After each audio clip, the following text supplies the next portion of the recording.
All right, John, I'm going to summon up every last ounce of strength I have and say, hello, ladies and gentlemen. Hello, welcome one and all to the Rage Select podcast right here on Rage Select. I am going to die. I'm pretty sure I'm going to die, but I'm also Jeff. You know, I'm back 2 weeks in a row. Yeah, you are. This like never happens. And I know. Usually I rotate, and it's just that we had... I tell you what, John, the freaking intros and outros on those Star Wars videos, yeah, they took forever. Yeah. And like yesterday, I was supposed to, I think Joe and I were going to do the podcast, but then he had some time constraints, and it was just like I've slept like for 6 hours over the last 2 days, 48 hours or something like that. It's fucking crazy. Well, for those who don't like the dulcet sounds of my voice, too bad, that's fuckers. Right. No, that's right. Welcome back, everybody. So we have a really random assortment of news this week. Last week we had the nice BlizzCon stuff. This week we just kind of all over the place. But before we get into that, we've got a bunch of other stuff to talk about. First, I'm sorry. I'm going to apologize up front if I'm a little loopy today, but like I said, those intros and outros, man, John, I had this idea. I was like, it'll be real easy, right? I'll just like plug Jason real easy, he says, into some Star Wars scenes. It shouldn't be that big a deal, but I forgot that it's not, and that I feel like I need like a person, right? I need like a keeper to come over here at 5 o'clock in the morning and make sure that I've eaten something that's not garbage and like go to sleep. I need like my mom to come and. I was gonna say you need a girlfriend. Well, I don't. Yeah, I mean the thing is that But you know, I won't go there. I think. I don't think that a girlfriend would be able to stop me. I think she would be like, all right, come to bed. And I'd be like, I have to. Videos I have to get done. And the thing is that I'm sure that people look at that stuff and it looks like. I thought it would be super easy, right? Yeah. But like, take that first video that I did with Darth Jason, right? Yeah. The problem is that in those scenes, fucking Darth Vader is talking throughout all that. So I had to like go in and like match all the audio up and then like redo all the Foley work for like gunshots and steps and doors opening and background ambient stuff and all that. And that was really the hardest thing, was basically trying to take these Star Wars scenes and then like drop in, like recreate the entire background audio so that I could have us jibber jabbering over the top of it. I thought the cantina would break me because of all the sounds that all the aliens make. Yeah, it's like you can't just go out and get all those noises. No. So I ended up doing something a little bit unorthodox, but it ended up working out. I think it worked out. I'm thinking about actually maybe this is a good. I might have already done it by this point, but I'm so proud of those. I was actually thinking about just putting them all together, rendering them out, and putting them out for people to watch without having to skip to the end of a video, right? Yeah. And then you can make edits to one of the videos and or all of them and release them as a special edition. There you go. Yeah, I'm going to put just dewbacks in. Yeah. Maybe I'll put out one, and then I'll put out one that's a special edition, and it'll just be dewback, like just bad JPEGs of dewbacks and Jar Jar, just going back and forth and around all over the screen. And then in a year, right, you release another one. Yes. But don't mention what changes you've made. Correct. And insert Hayden Christensen into every scene as a ghost. Yeah. I'm going to redub all of Jason's lines with Hayden Christensen. I think that's really what the people are looking at. That was what they want. John, that was what my original vision for the intros and outros were, but we were a little limited on our budget. But now, with the popularity, we're able to basically get Hayden to come in. And, how much did it cost to get Hayden Christensen to do I mean, when's the last time that guy was in a fucking movie? I don't know. I mean, I don't know. I don't even like. I'm not even going to sit here and say that I don't think he's a super bad actor or anything. I don't think he's a bad actor at all. I think George Lucas is a terrible director. Yeah. So I don't know. Maybe we'll see that. I could say that probably next week I'm going to tone it back a little bit. It's also kind of an experiment because like Brian and Brushwood and I did those Fallout 4 videos. And they all did super well, and none of them had intros and outros. And so I got to see, like, if I'm going to slave over a hot editing bay for 12 hours. Not to say that I'm going to take away intros and outros, but I'm not going to slave over a hot editing bay for 12 hours for 2 videos if it's going to end up anyway. We get it. And they're good. The intros are always good. They always are fun. They're entertaining. Yeah. And they're the only thing I watch on the show, on the site. So it's funny because I'll go back to our previous videos, right? Yeah. And they were just green screen and some kind of dick joke. Yeah. And like over the last 3 to 4 months, right, it's just been more props, more. I guess I finally, for the longest time, people were like, you should use the green screen to do clever stuff. And I was just like, that's a lot of work. And then I started doing it. And I was like, well, it's not that much work. And so then when I found out how little work it is, then I started adding in just like every smoke effects, eerie sounds. I tell you, it's the sounds, right? Like if you look at the editing, this is a little behind the scenes for you folks. If you look at the editing, like the folders that I have, it used to be that the folder would be like the raw footage, the raw audio, like a Premiere file, and then like the video of the puppets and their audio, and that would be it. Yeah. Right? Now I've got like 40 different special effects or 40 different just audio tracks for everything. Yeah. You've got bumps and grinds and, Well, I can't imagine video. I have had experience with doing audio where I have to do like an audio play. Yeah.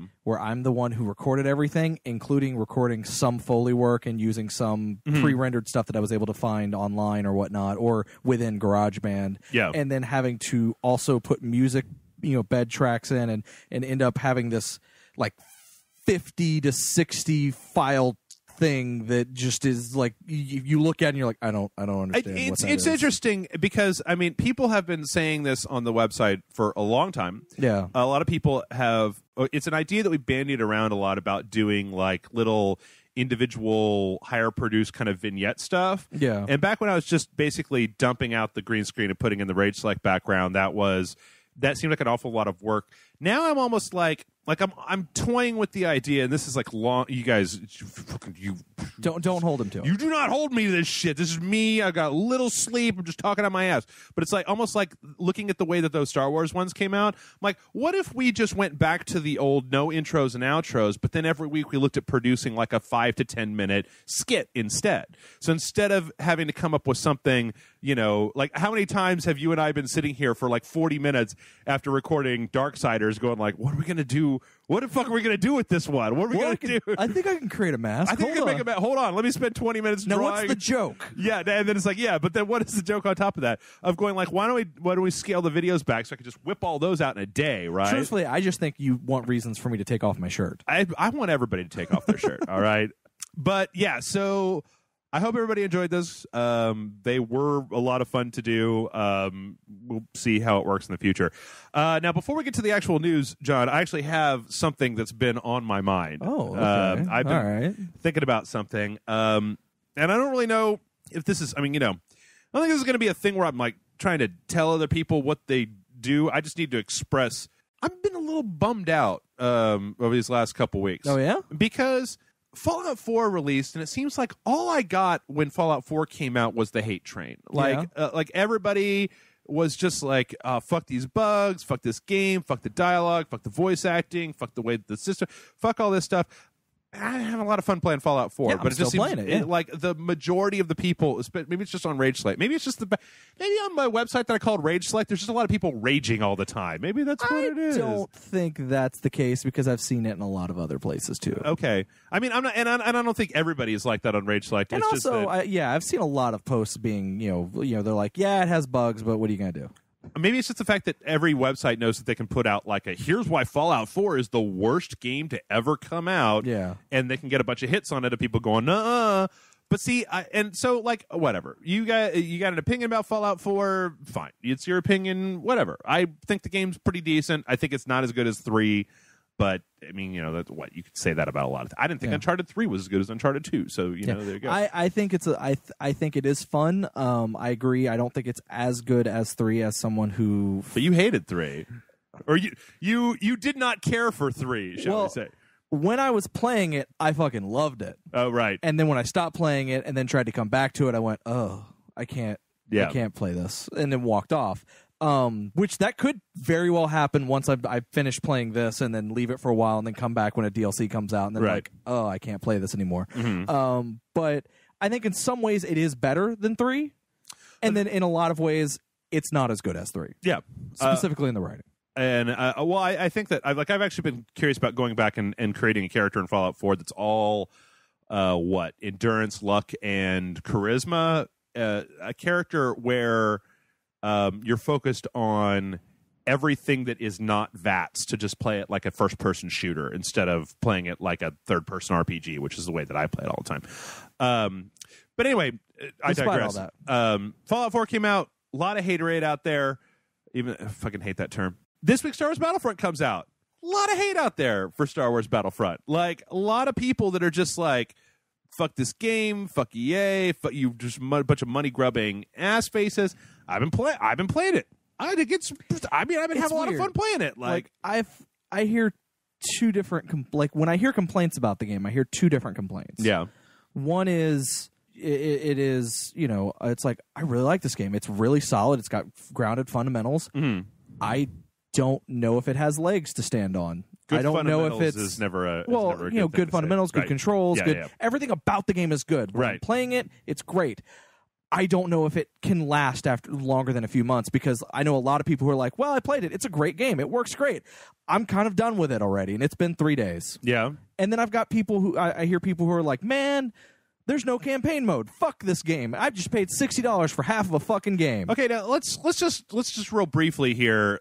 I want to kind of go down that particular road. Yeah. Battlefront 1 have a campaign? I have no idea. I think Battlefront 2 had a series of bot matches that were loosely tied together with a storyline, but New Battlefront has a series of bot matches that aren't loosely tied together by a storyline, but you can go play. I mean, like, it depends on what you mean by a single player campaign. Like, I feel like a lot of people are knocking Battlefront for basically not having like Halo and Call of Duty that have an 8-hour single player campaign that is attached to the game.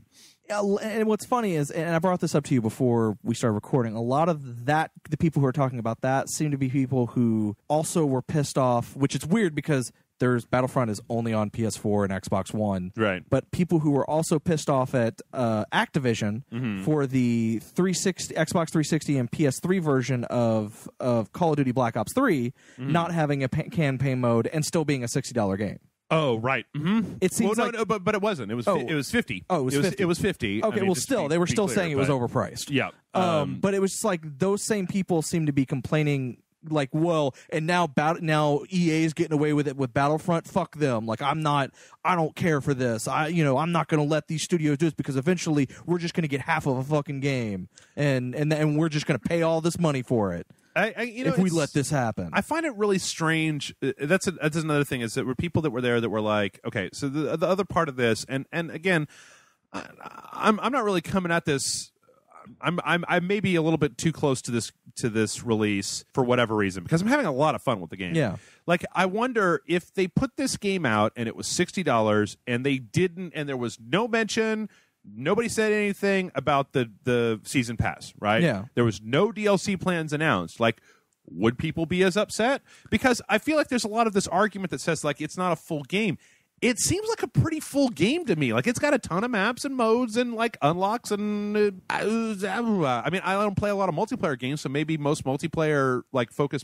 Call of Duty seems to have, like, 6 maps, and everybody seems all right with those 6 maps, right? This game has 4 planets. Each planet has, like, what? Like 14 maps or 4 or 5 variations, not 14, like 3 or 4 variations on those maps. Yeah, well, they're different maps. Like Galactic Conquest, there's one map.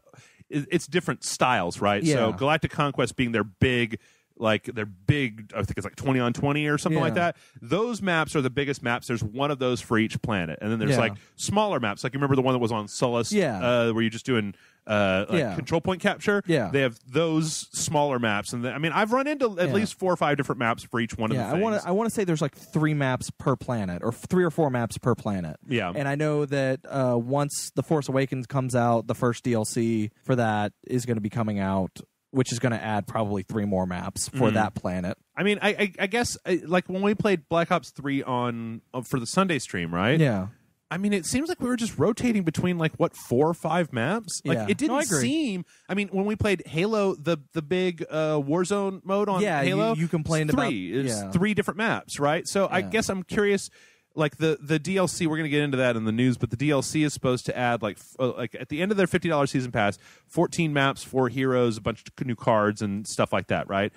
But the idea that it's almost coming to this philosophical question that I feel like that gets bandied around a lot when we're talking about video games and DLC. was Battlefront supposed to have all this stuff in it at launch? Like, the existence of 14 other maps, 4 heroes, and whatever that are coming later seems like one of the bigger arguments that people have is like, well, all that was content that was supposed to be in the game at launch that EA has greedily taken out and is now charging for a season pass. And my question then is, how do we know that? Well, I guess the thing is that, somebody on the website posted this video of this guy who was like, I can't, this is fundamentally, it's a shitty business practice, $50 for the DLC. I'm not going to buy this game. If you want to play it, fine, but I can't bring myself to be involved with a company that's going to sell you an incomplete game, blah, blah, blah, blah, blah, blah. Right? Yeah. Arkham Knight had $40 DLC, and have you looked at it? It's kind of crap. It's mostly skins. Like, it's skins and racetracks. And cars and more skins for cars. Yeah, more skins on for your cars. I mean, there was the Batwoman, the Batgirl. There was a Batgirl one. There was a Nightwing. There was a Harley Quinn. There was a Red Hood. There was... Well, Harley Quinn and Red Hood were like... Those weren't season pass. Those were like pre-order and day one, right? But yeah, there was. I think there was a Catwoman one as well. Yes, maybe. But the thing, I mean, I haven't played. We only played the Batgirl one when Jason and I played it, but we beat it. Yeah, like in an hour. You know, so it's like, well, is the Nightwing one another hour and the Catwoman one another hour on top of that? Seems about right. And then you're paying $40 for an extra 3 hours of content along with. But I mean, like, hey, it's cool that they put the 1989 Batman skin in there, but that's almost like that's so not what I expect out of a season pass, right? Yeah. And then in retrospect, I was thinking about the complaint of $50 worth of DLC, and I started thinking about Fallout. Fallout 3 came out and had Broken Steel, Operation Anchorage, The Pit, Point Lookout, and Mothership Zeta. 5 DLCs that were at least $10 to $15 a piece. So when that came out, there wasn't a season pass for it, but I did spend $60 on Fallout 3 and then an additional $50 on DLC. Are you sure there wasn't a season pass for that?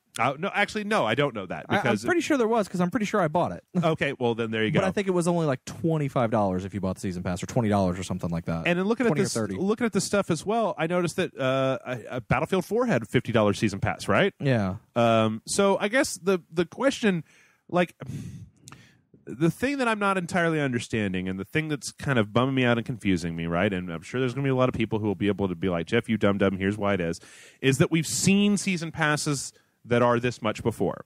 The number of maps, modes, weapons, skins, unlocks, and things in Battlefront seems like the level of things you would get off of a normal game. Yeah. The game itself is definitely more tactically lightweight than Call of Duty or Halo, right? Yeah. But on the other hand, I kind of enjoy that as being, the fact that, like our friend Randy or Brian Salisbury are, I was watching Brian Salisbury on Twitter getting all freaked out about playing Battlefront on the Xbox One, and I'm like, great, I'm glad you enjoy it. And I guess I just don't really understand where all the bad feelings are coming from.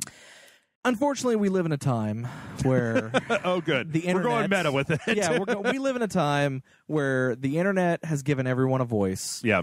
And everyone has decided that voice should be used to tell you why things suck. Very rarely do we get. Very rarely, it does happen, but very rarely does it become a thing to praise when something does really well. Because even when something does really well, there's always someone that will go, well, I hate it because. Right. And not actually have a reason but just say because that's what they want to say, because they want to basically be like, I hate it because you like it. Right. I mean, I understand that this is a little bit hypocritical on the Rage Select podcast where we make fun of and rip on and, cast aspersions on stuff. I guess it's just that, like, both Fallout 4 and Battlefront seemed like they were, and you know what? This has been going on for a few weeks, because I remember then getting into the whole people hating on the Fatal Frame game, which I didn't get into enough to, I mean, like, I don't know. It could legitimately be a bad game. What I played of it seemed like it was very slow. I actually heard good things about it. In any case, I guess it's just like I felt like in the last few weeks there's just been this kind of tidal wave. Oh, and Tomb Raider is fuck it, it's an Xbox One exclusive. Fuck it, fuck Square Enix. I'm not gonna. I own a PS4 and I'm not gonna be able to buy it until Christmas of next year. So fuck you. Yeah, fuck it all to death. I guess even though it's a good game from, again, what I hear. I haven't played it because I've been playing Fallout 4. Yeah. I guess it's just I feel like maybe I need to just go back and look at it all again, right? Yeah. Is that when I look at the comments on Rage Select for stuff, it seems like a lot of them are that they're divided into like, I love the intros, or let's make a joke about you, or this game is shitty. Like I don't think in the Battlefront videos that I saw anybody that was just like, I'm having a ton of fun with this game. Because when Jason and I played it, we played it for an hour, and it was fun as hell. And that's actually something, and not to say you and Jason, but that's actually something else that I noticed about this game. Because again, I actually interact with a lot of people who play video games as part of my job at a place that I won't talk about where. But I interact with a lot of people who play video games.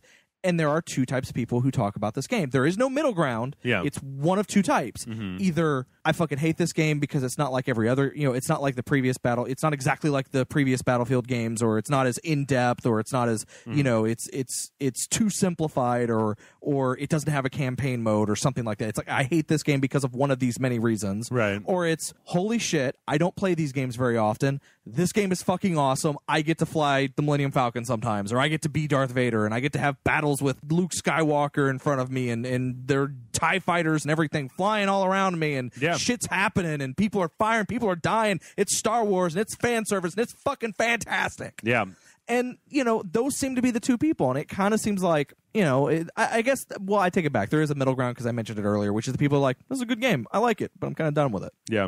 So I guess three people, types of people. I revised my statement there. But you're doing the Spanish Inquisition over here. Yes. Oh wait, I'll come in again. There are 3 types of Battlefront players. Yes, but no. So I mean, I don't know. Like I said, it's weird because I feel like they made the game to appeal to a more casual audience. Sure. And I feel like it is catching on with that audience really well. Yeah. I feel like there is enough depth that people who are more of a hardcore multiplayer audience, they can get into it, they can play it, and they can enjoy it as well. I just feel like if they go into it expecting the wrong thing, then they immediately hate it. Yeah. Well, I'll tell you this. It's head and shoulders, leaps and bounds more fun than I ever had with Hardline. Yeah. Well, that's Hardline. Well, and I can also say that I mean, when we played Black Ops 3, toward the ends of our stream, I was starting to have a little bit of fun with it. You kind of try to get a little bit of the map layout going and kind of start to learn the amount of paranoia. But Black Ops 3 and like Halo, they both, like, I enjoy Halo quite a bit. I'm really bad at Halo, but I enjoy it quite a bit. But both of those feel like you've got to be like real like amped to play them, right? Yeah. You got to be like, I'm gonna concentrate. I got my Mountain Dew. Check your corners. Fucking do a rail of midnight cheeseburger Doritos, and we're gonna get in there and fucking kill them. Yeah. Whereas Battlefront, it's just kind of like, all right, man, let's just fucking go shoot some rebels. Hey, cool. Yeah. Like a lot of a lot of the people who are more casual players that I know are like, yeah, I die all the time. Yeah, I lose, but you know what? I'm still fucking having fun. Yeah. Yeah. And I don't know. So I don't know. I guess the thing is that I don't want this whole part to come off like I don't want to sound like I'm chastising people, because if you honestly have a problem with Battlefront, hell, man, who am I to tell you that you're wrong? Like, fuck, you have a problem with Battlefront for all you want. You don't like it. Yeah, you don't like Fallout 4. You think that the frame rate's terrible, and you feel like that's a bad thing. Fine, whatever. Oh, have you finally hit the frame rate snag? Oh, no. Well, I did once. I forget what it was during, but it was a weird moment. It was actually while it was doing something else. Mm-hmm. So it was like I wasn't even like playing the game yet. Mm-hmm. Like it wasn't a cutscene. Like I think I was in the middle of. I think I hit pause, and it just kind of did the frame rate thing while it was pausing. Okay. And I was just like, "Well, this is awkward." Yeah. Kind of thing. I guess it's just that it's to me.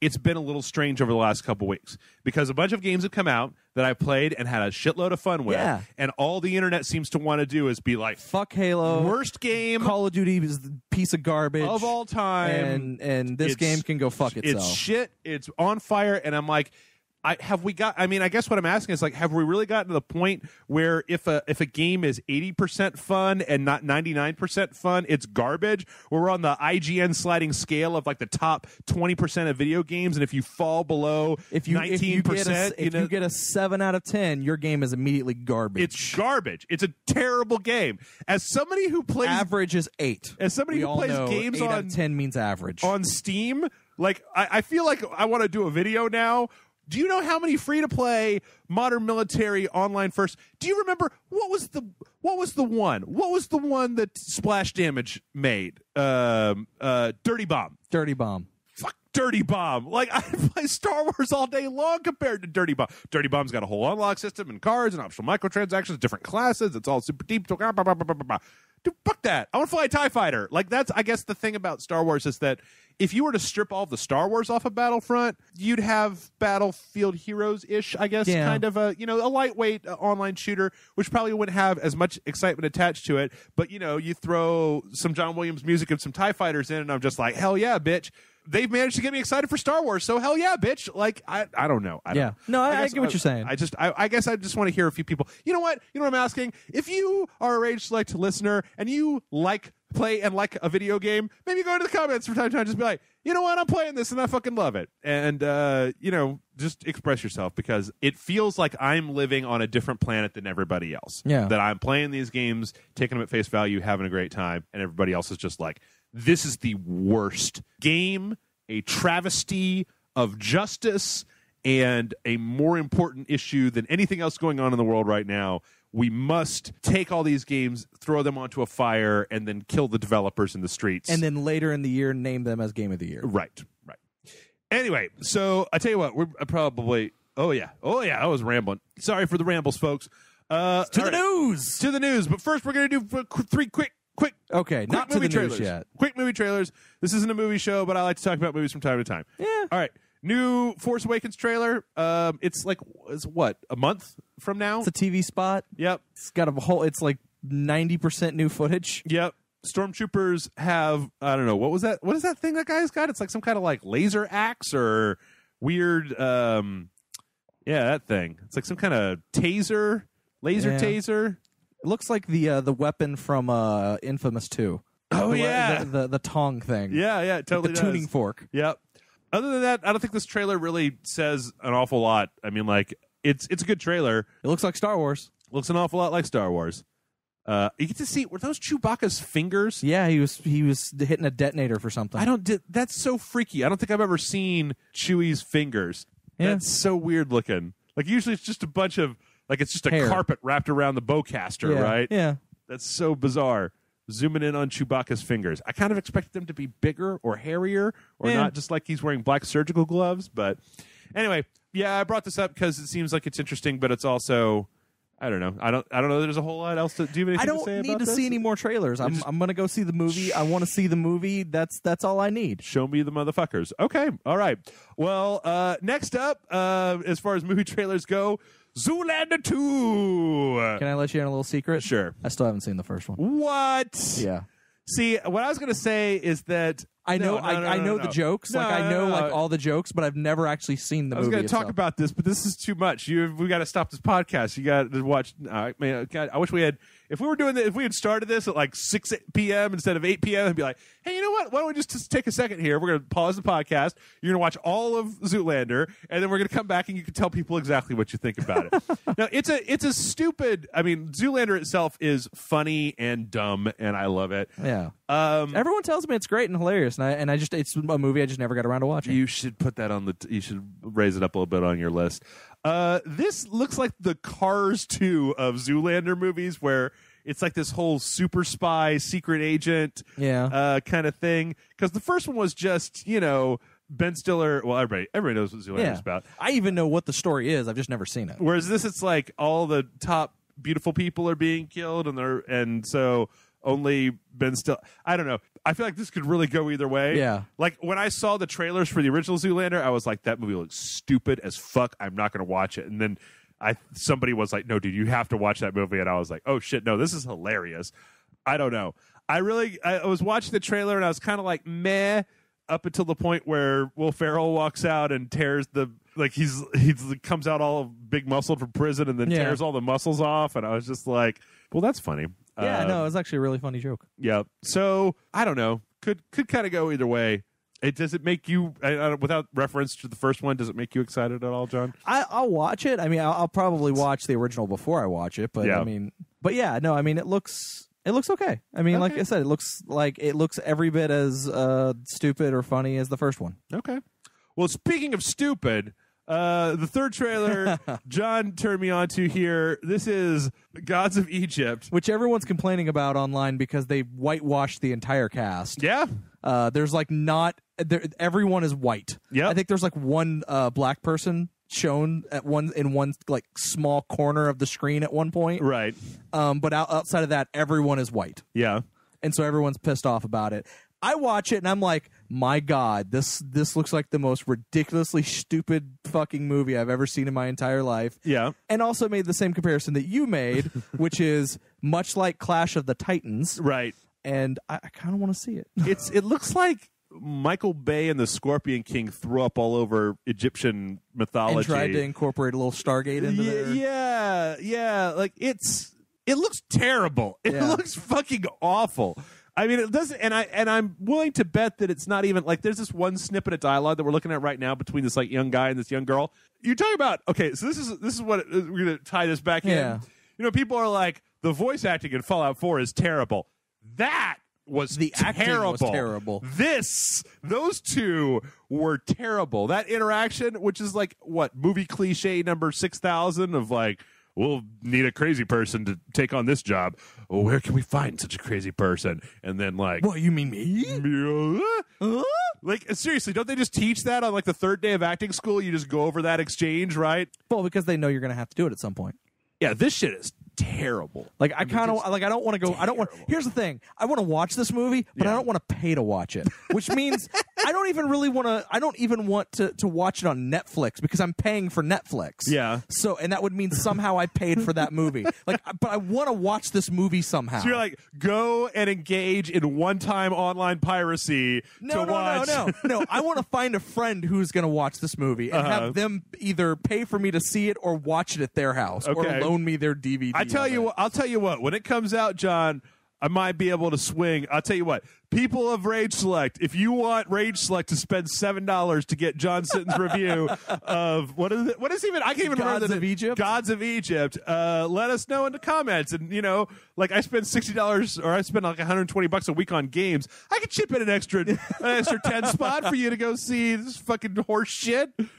Jamie Lannister fighting snakes and shit. I don't know what. King Leonidas being an Egyptian god. Yeah. You know, my favorite part of this entire trailer, John, is when it says, I can't. From the visionary director of iRobot and The Crow. From the visionary director of iRobot and The Crow.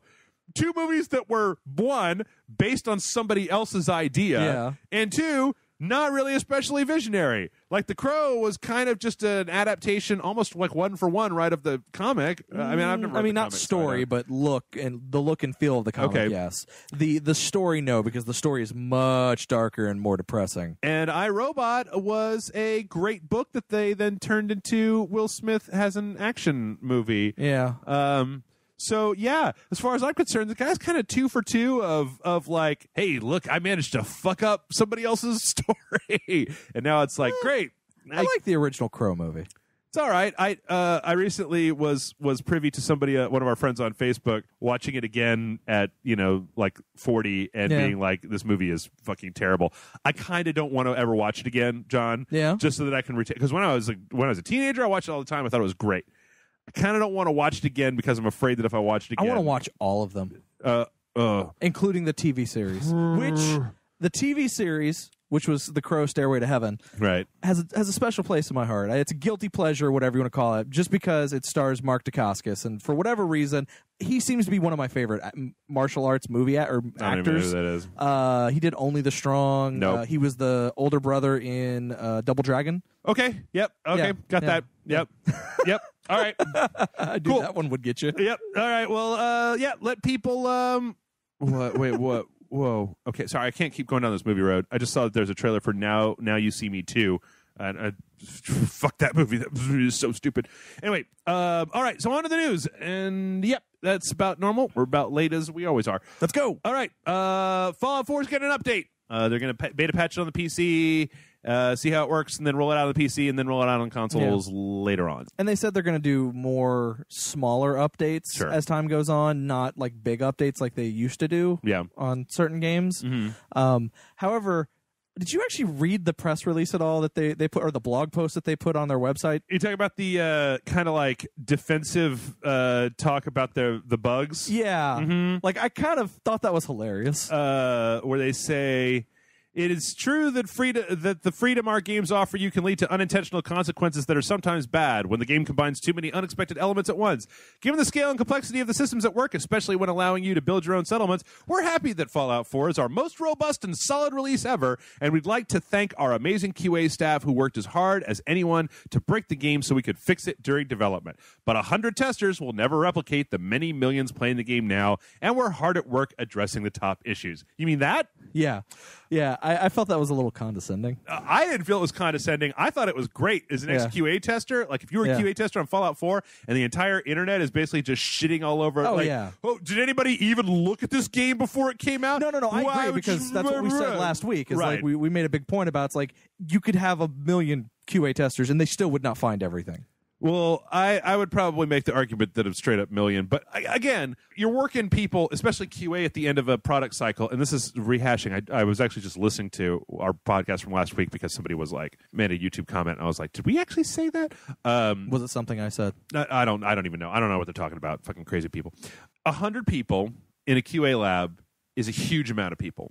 Yeah, especially. I mean, it is. It's a lot of people. It's usually most QA places don't have that many people. More often than not, from what I hear, it's something like 20 or 30, depending on the game. Right? Usually maximum around 30 or 40. 100 people. The other thing to remember is that during crunch for a game, because the game industry is stupid and they don't know how to budget their time correctly. Nope. Usually, those people are working 60-hour weeks. And sometimes sleeping at the office. Or sometimes 80-hour weeks and sleeping at the office. That is 100 people that are probably racking up overtime for daily build testing of a bunch of stuff.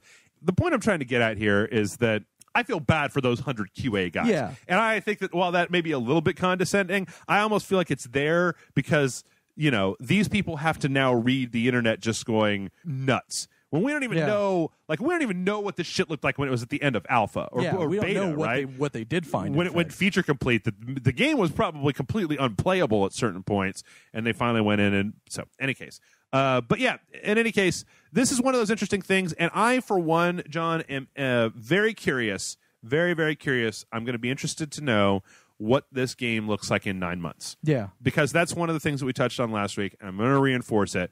If in 9 months the large majority of the biggest, most glaring issues in the game are fixed, well then, hasn't all this just been a fucking waste of time? That's what I was thinking of after last week, right? Yeah. It would be one thing if Bethesda was a company that showed that they don't care about fixing their broken game after it comes out. And they have shown that they are totally a company that will. Right. And I don't remember if I said this last week, but the other thing I was thinking about was, I don't remember, was Fallout 3 as buggy as this the day that it came out? Because Fallout 3 has been out for several years now and had a lot of different fixes done to it. Anyway, let's not concentrate on that. Look forward to a new patch. You beta, you PC people, let me know how the patch works out. Also, apparently, Fallout 4 had a pretty big launch. They shipped 12 million units through, so if they were actually to sell through all those, that would be $750 million, which is pretty solid for a video game. They did really good. So, again, this comes down to another one of those things that we talk about on the show all the time.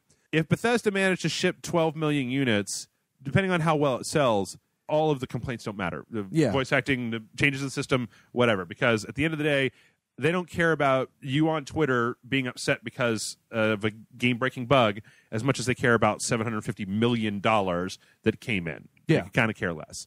From there, we're going to go to, I don't know if we actually talked about I talked with Nick, I guess, about the Mass Effect Andromeda teaser that came out a few weeks ago. Yeah. So apparently some people have gone in and there's a part of the trailer where you could see a dog tag that's on a kind of the ship bridge or whatever, and somebody blew that up and kind of enhanced it. It looks like it says Ryder, and so people are postulating that's going to be the name of the character. Name of the character for the new one. Okay. Apparently, Shepard was inspired by Alan Shepard, actual astronaut, right? Yeah. And this is postulating that this could be influenced by Sally Ride. Okay.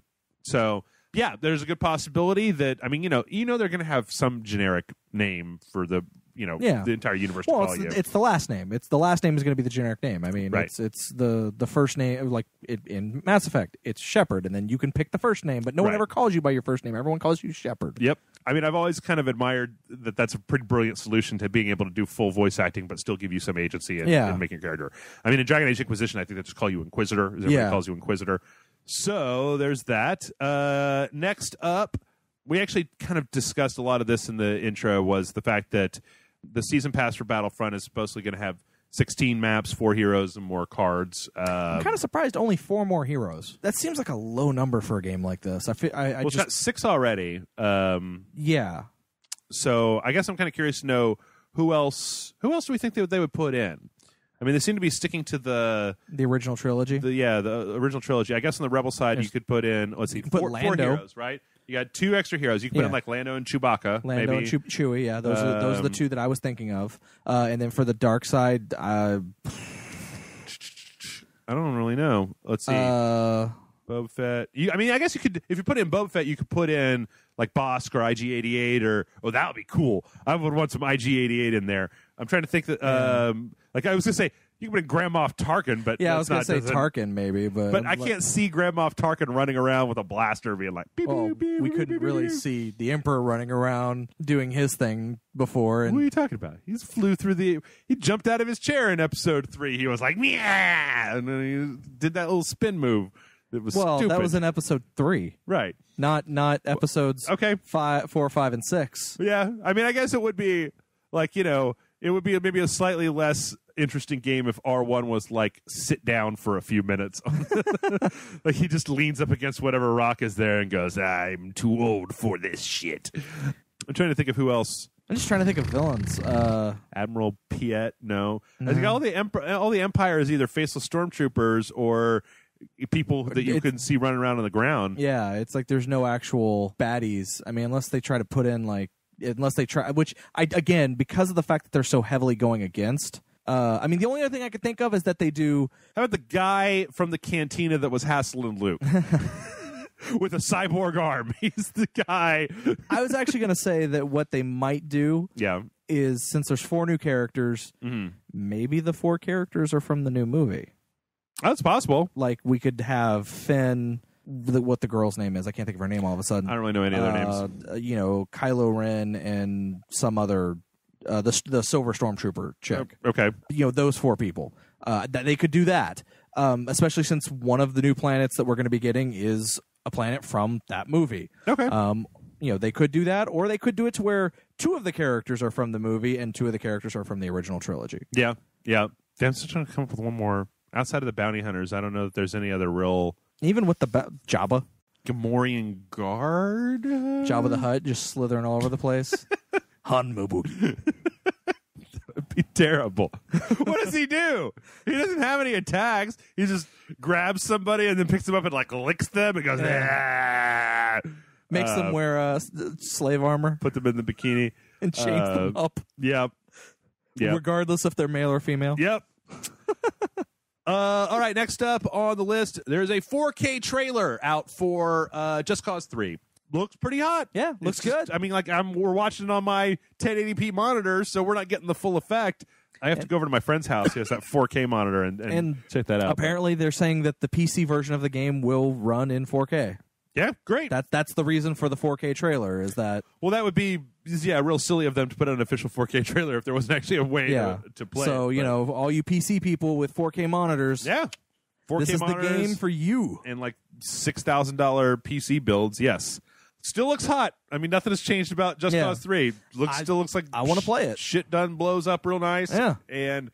I think it's hilarious that they barely even reference the story in any of the Just Cause trailers. It's always just been like, look at how that shit blows up. Here's the thing. I couldn't tell you the story of any of the Just Cause games other than man goes to area that has dictator, man overthrows government. Right. And that's all that's really referenced in this. Yeah. It's kind of... The story's kind of secondary. Okay. To, let's go do crazy shit and blow stuff up. Yep.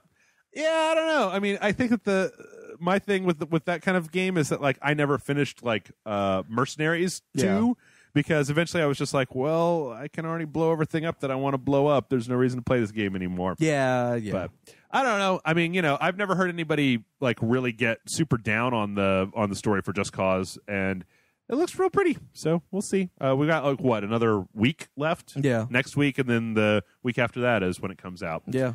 Let's see. Fucking Luke Skywalker's in Star Citizen. Yeah, Mark Hamill, they did a quick trailer, very quick trailer for Star Citizen. Yep. Where Mark Hamill says some things, Yep. and you can see his likeness Yes. used in the game. Mm-hmm. I don't know what to say other than that.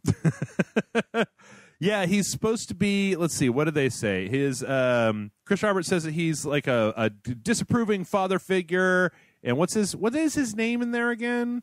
Oh, I had no clue. They say it in the trailer. Do they? Yeah, I don't remember. like old man something. I mean, this is a hot trailer. How about some Star Citizen? It's Lieutenant Old Man Colton. Steve Old Man Colton. So, yeah, that's cool. This is, of course, released at the event that was the 3-year anniversary of the completion, I believe, of the Kickstarter for Star Citizen. So, hey, Is that game done yet? no, but apparently there is some movement because as part of the celebration, they said that they're doing an update over the next few weeks. It's going to have 8 missions, including dogfighting and EVA, 20-plus random encounters, 1 weapons-filled PvP battle arena. This is the first-person module, right? Okay. An area with an ongoing battle between pirates and security forces, 12 to 16 playable ships as well, so I think there's going to be some small amount of ship gameplay. Multiple locations, including 3 space stations, 9 repair and fueling stations, and a gas giant crusader, a party system, player healing, and a mission manager and journaling system. So I don't know exactly how to get this, but we might have to take a look at it on one of the shows. Okay. Because if there's actually... I mean, that sounds like enough to sit down and play Star Citizen for 5 or 6 hours, right? Yeah, I agree. So if that's the case, then I'm going to be like, hey, then we need to sit down and take a look at it. Look at the game that only the PC could be able to create. Yes. Because everybody knows that consoles ain't shit.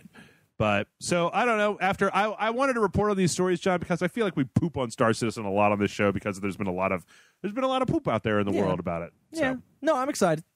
No, not really, See. but yeah. They also said that they did some tweaking to the controls to make it easier to fly long distances and things like that. But That's cool. I didn't watch the whole thing because I don't want to watch Chris Roberts talk about Star Citizen for an hour. I find that man a little bit pompous. I don't even know how long the video is. I assume it's an hour. Turns out it's like 5 minutes. Yeah, probably 5 minutes. Bad news. So Star Citizen is coming out, but I'll tell you what's not coming out is Deus Ex Mankind Divided. Wait, the game's not coming out at all, or it got pushed back? Pushed back 6 months. It's supposed to be February. Now it's going to be August of next year. Wasn't February a pushback date as well for that game? I believe so. I believe originally it was supposed to come out this year or August. It's coming out August next year. I believe it was originally supposed to come out this year, and then it got pushed into 2016, early 2016, and now it's getting pushed back again. All right. Well, hey, as long as they're maybe they found something that they couldn't fix in the time frame that allotted them and said, "Hey, we need more time." I'm okay with that. Yeah, I would feel like any of us would end up being real hypocrites if we were given static to Fallout 4 and then bitching at a company that wanted to make sure that their game had no problems. Yeah. Especially or at least less problems. A game with as many working parts as like the Deus Ex series. Yeah. So that's bad news. But I'll tell you what, there's some good news. The good news is that according to Famitsu, there's going to be a PS4 1 remaster of the original Valkyria Chronicles and 2 new Valkyria Chronicles game. I'm excited. I knew you would be. I'm excited. I didn't play 2 or 3. I just need them to port all the PSP games to the PS4 so I could play those for the first time. Because I want to play them, goddammit. I kind of want them to port 1 to the Vita so that I can play that. Well, it's like, here's the thing. One of them was supposed to be available, the first one was supposed to be available for the PlayStation TV, but then right before it got released here in the States, they pulled it. Oh, shit. And so it was like not available for some reason. Well, speaking of that, it is worth noting that there has not been a confirmed Western release for either one of these. I know. Which, considering... This is one of the. This is a thing, and we've got another story here that kind of ties into this. But this is a thing where, like, when we play some of these shitty Japanese, or we play some of these like obscure Japanese games, like the latest Tales or series or whatever, like as those games sell less and less here, there is very little incentive for the. I mean, Valkyria Chronicles is kind of like a cult thing. I know there's a handful of people on our website. You and I both big fans, right? There are people out there. It's not completely unknown. People know what it is. Yeah. But the problem is that it's not like a Final Fantasy. It doesn't sell like that. At least I don't think it did. Near as I can remember. No, it didn't. And then it didn't sell to the point where they put out any of the sequels on the platform that the first one came out on. They were both PSP games. They put them all on PSP games, and unfortunately, no one fucking owned a PSP. So Right. of course those sold like shit. Right. In fact, it's actually kind of those would have probably done really well if they'd have gotten them onto like the DSi or like the 3DS, even if they had simplified the art style a little bit, because those platforms had a lot more RPGs, well, as near as I can tell, than the PSP. Well, actually, all the handhelds have a shitload of RPGs on them. Yeah, they do. But cross your fingers, knock on wood. This is I want it. Yep. I want it in my mouth. Comes here. I take just what you were saying before.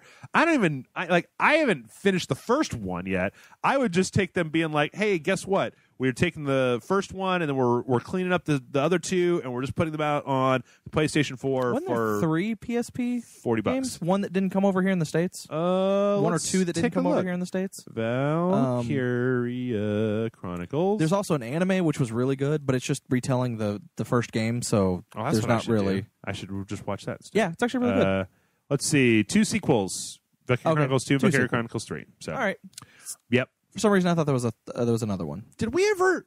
I bought the Steam version. Did we ever look at that for any reason? No. Just the PS3 version. Yeah, we just played the Super Awesome Video Game Show. I bought the PC version as well, and I will probably buy the PS4 version if it comes out here stateside.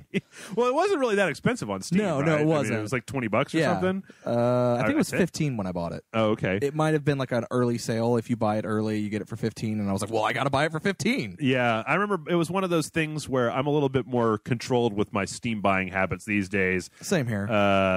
But that's mostly just because typically the only games I buy now are they're for Super Awesome Video Game Show purposes. $20 right now on Steam. So. Yeah.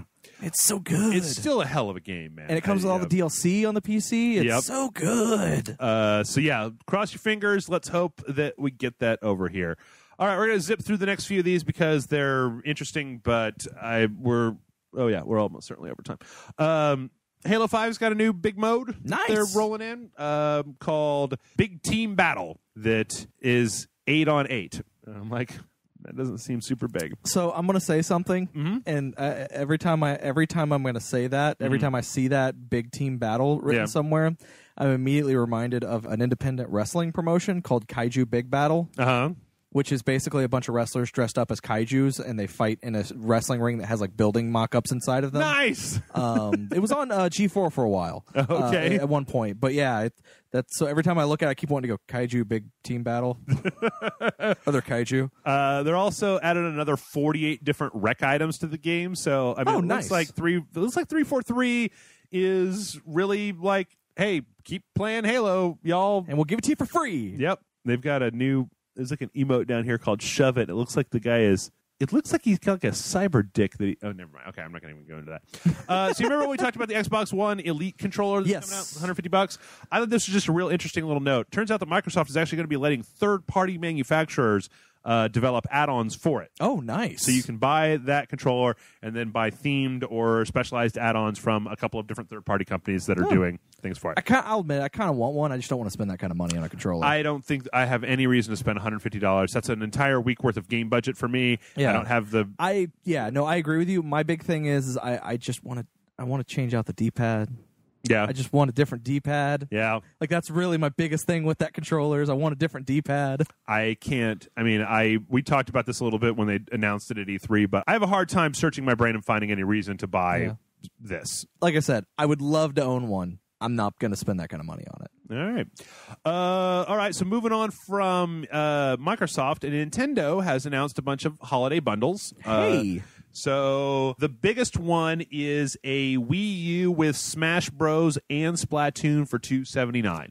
That's not bad. It's a pretty decent deal. Especially for the 2 best games on the console right now. I say that even though I'm not a real big fan of Black Friday, I never engage in it because I can't deal with that. The orgy of fucking consumer bullshit just sickens me. I've done some Black Friday stuff, but I've never really been like really like hardcore, like I gotta go and after the one incident I think I've talked about on the podcast a long time ago. Yeah, I'm never going to wait in line. I'm never going to wait outside in line, especially because they keep backing it up further and further. Like it starts at. Well, it's also luckily a lot of companies seem to be getting away from Black Friday and not where it's like not just one specific day where it's like, well, it's Black Week, right, or Black Month. Why the month got to be black? I don't know. Anyway, if you can find a retailer that'll give you that deal for $250, that's and you know what? I said all this last year. I said it earlier this year. I'm gonna say it again now, right? The Wii U is not the strongest console out there. No. It is not the most prolific console out there. No. But at this point in the Wii U's history, buying one is going to get you access to a ton of good stuff.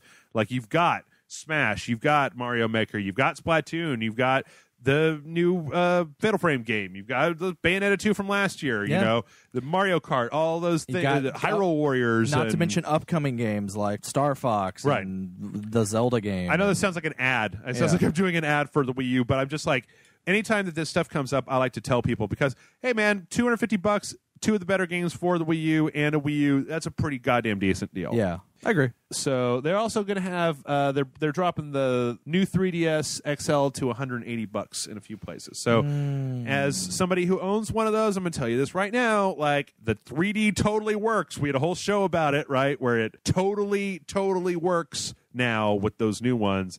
I bought Chibi Robo, I guess, on a whim. Did you get the little Chibi amiibo? Fuck no. I don't need amiibos. Amiibos are for people who aren't me. I was trying to think of something, but I couldn't.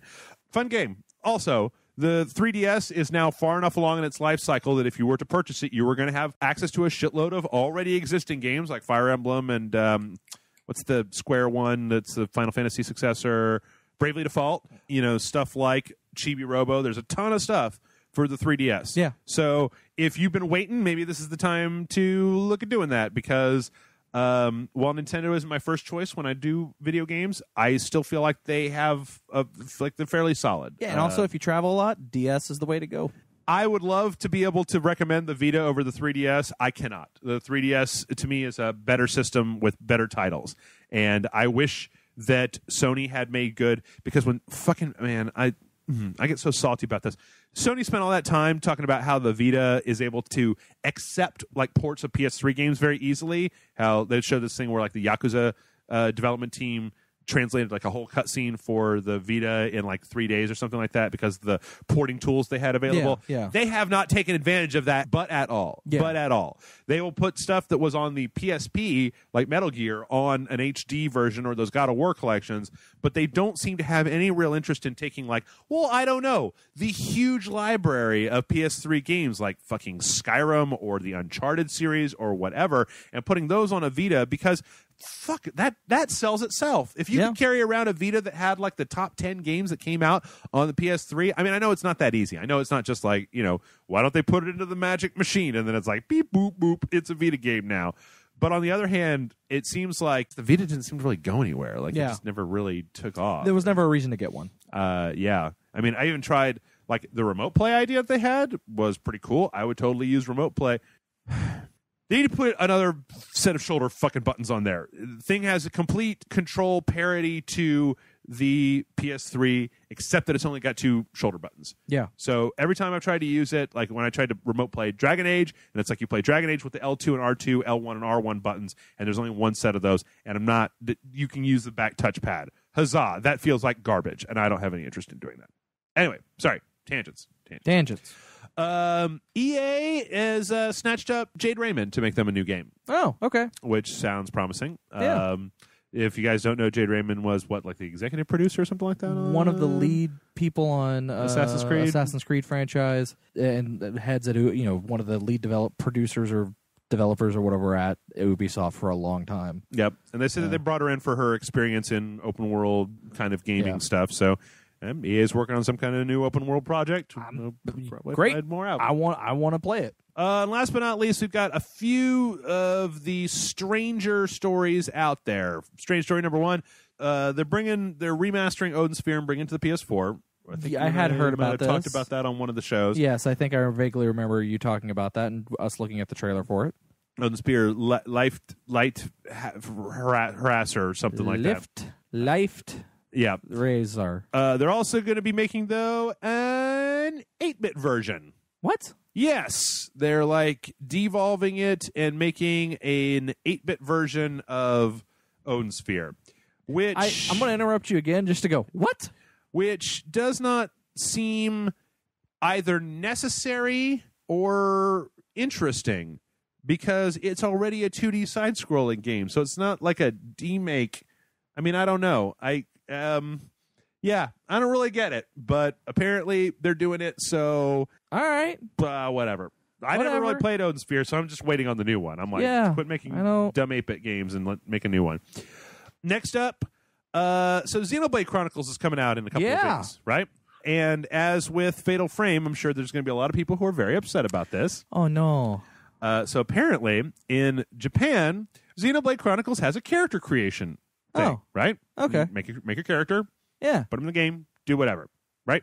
They have removed, this is such a strange story, they have removed the bust size slider from the U.S. release of Xenoblade Chronicles for the female character models in the game. They've also apparently toned down some of the bikinis that the 13-year-old girl wears in the game, which I'm fairly all right with. I'm okay with that. I don't know. But I don't know if you know this. Go to Metacritic, go to Fatal Frame Made in the Black Water, and look at the user reviews. Oh, yeah. Fatal Frame Made in the Black Water removed basically a bikini and some lingerie as alternate costumes for the characters, and in the West put them out with a Samus and Zero Suit Samus and Princess Zelda costumes on the Wii U version instead. And people are giving it a 0 on Metacritic because fuck you, blah, blah, blah, even though none of that has anything to do with the game. I expect that this will generate almost the same level of ire from the same groups of people who are like, but I wanted my character to have huge tatas. And that's what's important in this epic story about robots in the future and fucking whatever. Here's the thing I'm going to say. Yep. And I'm going to actually, was it Xenoblade Chronicles? This one's Xenoblade Chronicles X, right? Sure. And the previous one was Xenoblade Chronicles that was on the Wii, right? I believe so, yes. Yeah. No one played that game. And that was partially because, they released so few copies of it that... Xenoblade Chronicles on the Wii? Yeah. I might disagree with you there because they sold enough of it to port it to the 3DS, and they probably didn't create that many copies of it, but I'm pretty sure they probably sold through enough of them. Oh, no, I know that they sold through. But, I mean, it was so few that a month after the game came out, the game was worth $130. Right. If you could buy it. Used. Really? On eBay. I still have that, and yeah, it was expensive. Last story, I think, for the Wii. Yeah, well. it was. It was a very hard to find game. Like it was released in so limited quantities that if you found it, it was, and were able to buy it at the $60 price, you were considered lucky. Well, that is interesting. I think Xenoblade Chronicles is a profoundly ugly game, which is the reason that I can't play it. The new one, X, seems like it's better looking. But I don't know. This is interesting because this is the second game that I've seen in as many months where it feels like Japan has just been like, and I'm sure this is going to be fodder for people in the comments, but I can't imagine. This is an interesting way to deal with this particular issue. Let's say you are Japan, and every time you release something that is considered just fine in Japan, in the U.S., sex lady boob size bikini quality, you get this large contingency of people in the U.S. who just freak the fuck out. And so just like, remember that Tekken story we had a while back where they were just like, well, then fuck it. We'll just take it out of the game and fuck you guys. Like, import it if you want that. I find it really interesting. I find it interesting that after so long of kind of getting to this like parity between the two, between our two countries, that now we're having stuff that is being artificially removed because of I mean, that's the only reason I can think of that they would take the boob slider out of it, right? Yeah. Why would you take the boob slider out? Every MMO out there has a boob slider in it. I mean, fuck.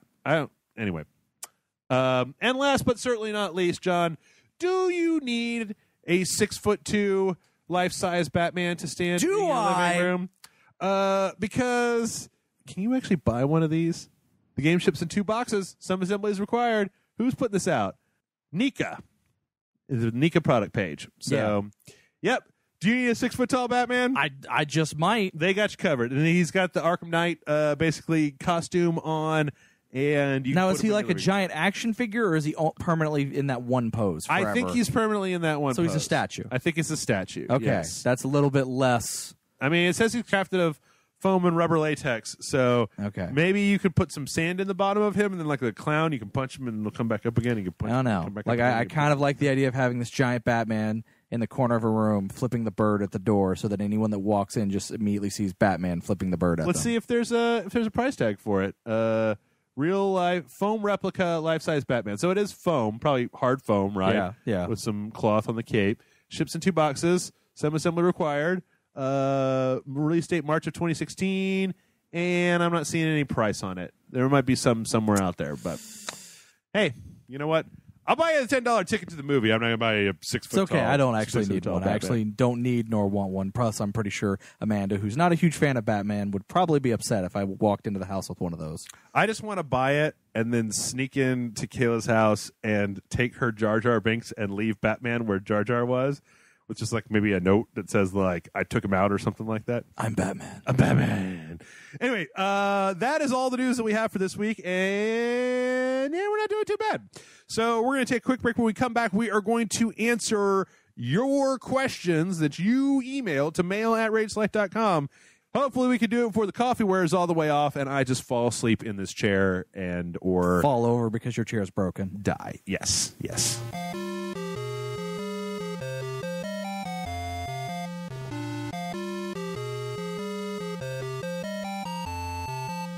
And we're back. And it is time.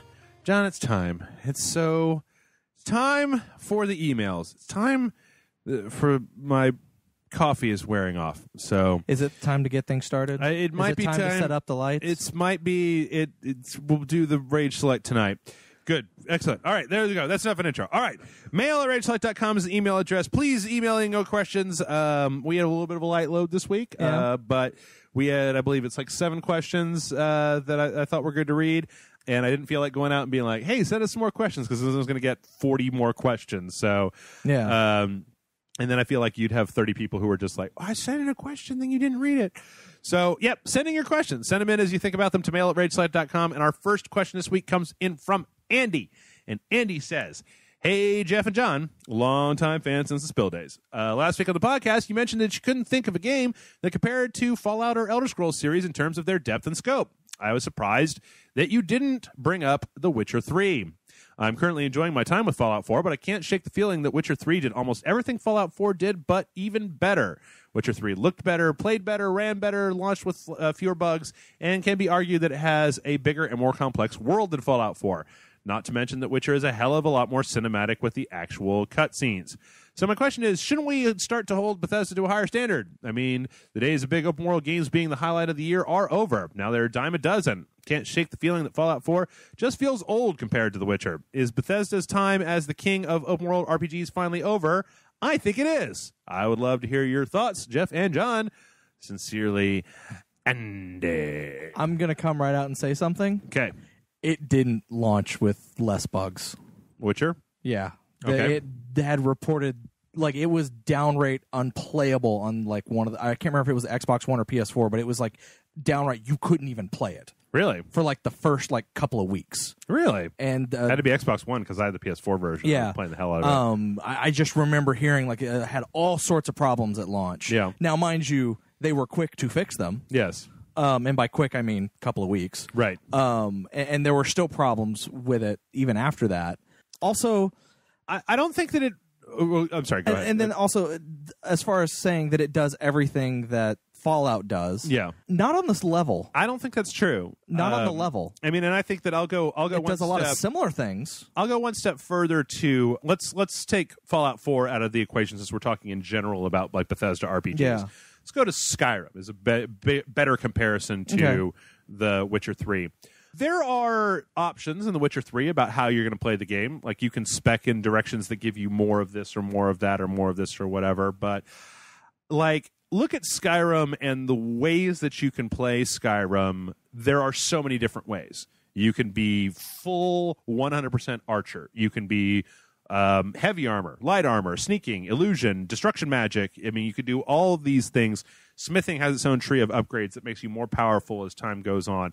Like, there are definitely ways to craft things in with The Witcher 3, but The Witcher 3 feels like it sits in between something like Skyrim or Fallout and Fallout 4 is greatly simplified. So you might be getting a closer parity between the two, but like, you know, there's a perk in Fallout that for the crafting engine, when you get to a certain level, when you highlight a material that you need in the world, that material is glowing a certain color. So like if I need screws and I put the marker on screws, every time I find something in the world like a fan, right, that has screws in it, I can pick it up. I can take it.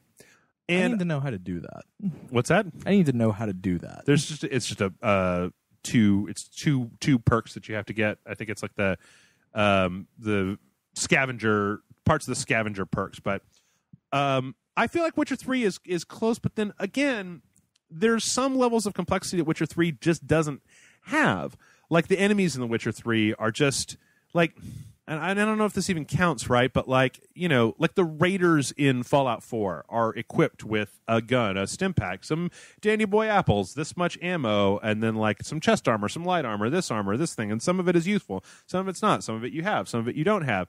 Whereas when you kill enemies in The Witcher 3, like these monsters drop this kind of loot. It's more of like the MMO or standard RPGs, right? Where you like, when I take all the clothes off of a raider in Fallout 4, the things that I'm picking up off of him are the actual things that character model is wearing. It's a one-to-one kind of like, I feel like the engine of Fallout is more directly tied to the world. Like instead of opening up a chest and getting a certain amount of crafting material out of it, I'm looking for desk fans because they have the things that I need to, or aluminum cans, right? Yeah. So I'll just be in a building and I'll find like a pile of aluminum cans and be like, ooh, I need these for, I need aluminum, right? Yeah. Add into that stuff like, and I don't know because I didn't get far enough in The Witcher 3, but stuff like the whole caravan town trading system where like if you break those settlements up high enough, you can get them to the point where they're making money for you that you can just pick up all the time. Yeah. There's like 4 or 5 different types of crafting that you can do in the game that are all very tied to what you're doing. And then even I would argue to say that like the inside of the buildings of Fallout 4 tell way more of a story about that world than like the inside of the buildings in The Witcher 3 do. Like here's a keep, here's a hovel, here's a house, here's a thing. But like the broken down National Guard station in Fallout 4 tells you you get into multiple different terminals where it talks about like the development of the nuclear bomb, the Fat Boy nuclear bomb system, and like how it was came up with, and here's the designer notes and things like that. Like all of those places seem like they have more dense internal environments than what you're getting out of The Witcher 3. Yeah. I think The Witcher 3 does cutscene and story probably better than Fallout 4, but I think that's what The Witcher 3 is focused on. The actual RPG mechanics of The Witcher 3 are, I feel, more streamlined to the point where you're not going to have as many bugs, right? Yeah. If all you're ever doing to get loot in a game is picking a plant, opening a chest, or looting it off of a corpse, you're going to have fewer issues than if you're actually taking that loot and putting it on the ground in the world in places, which in a lot of ways is happening in Fallout. So I don't know. I still feel like the comparison doesn't entirely work. It doesn't work. And I think we mentioned that last week. Yeah. Is that we said that the closest thing is The Witcher 3, but it's not comparable. Because while it does something similar, it doesn't do things on the level that Fallout. Because even Witcher 3 has stuff you can pick up, like items you can just pick up, like just random items that you don't even need that you can just pick up and put in your inventory. Right. But not everything is able to be picked up. Yeah. In Fallout, everything is able to be picked up. I also feel like in Fallout that there's just a little bit more. Well, I don't really know. They just don't really feel. I guess when we were talking about this last week, what I was kind of trying to get at is that in like JRPGs and in a lot of RPGs, the world itself is less. There's less of it, right? Yeah. That there is a point where you can mine for gold, and there are herbs that you can pick up, right? And there are chests that you can open, and enemies, when you click on their body, have a bunch of loot that comes out of them. But that it isn't as much like...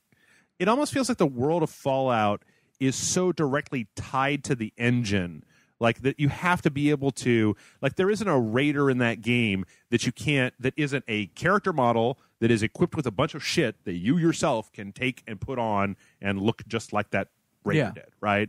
So I don't know. I honestly feel like, I mean, if I'm glad to see that in our previous story that Fallout 4 is selling well, because I think the thing is that if I kind of hate this line of thinking, but it's something that you have to think about from time to time. If Fallout, I was thinking about it for Battlefront as well. If Fallout 4 doesn't sell, like, but at all, like if it flops, boy, man, like it's probably going to be 10 years before we see another Fallout game. Or Battlefront's a good example. Like, if everybody just decided to not go out and buy Battlefront, then the people at EA aren't going to sit down and go, well, it didn't sell because it was a good game. It wasn't a good game. We need to put a few $1 million in making a better game in order to put that out. They're just not going to make another Battlefront game. Having said that, I think they've already announced that there are going to be multiple sequels to Battlefront. Okay, that's fine. And again, I hate that line of questioning, because I don't feel like you should go out and buy this game specifically. I don't feel you should buy a game that you don't like just to try to support the series, right? Like that's horseshit. They're video games. They're for fun, right? Yeah.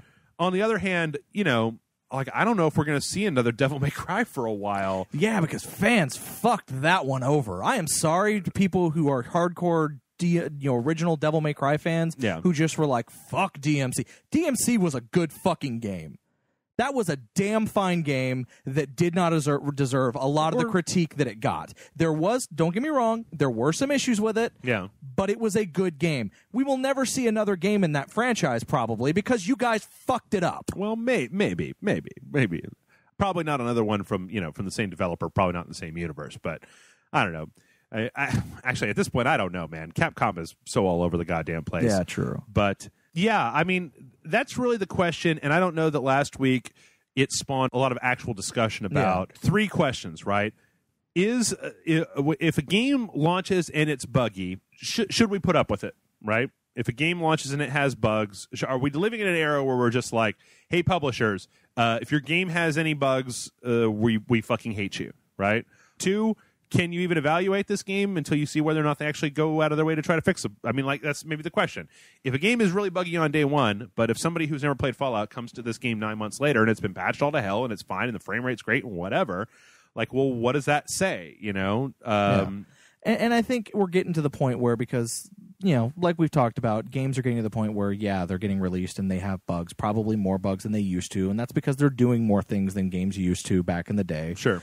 Even when you compare them to PC games that came out back in the day, these games are doing a million more things.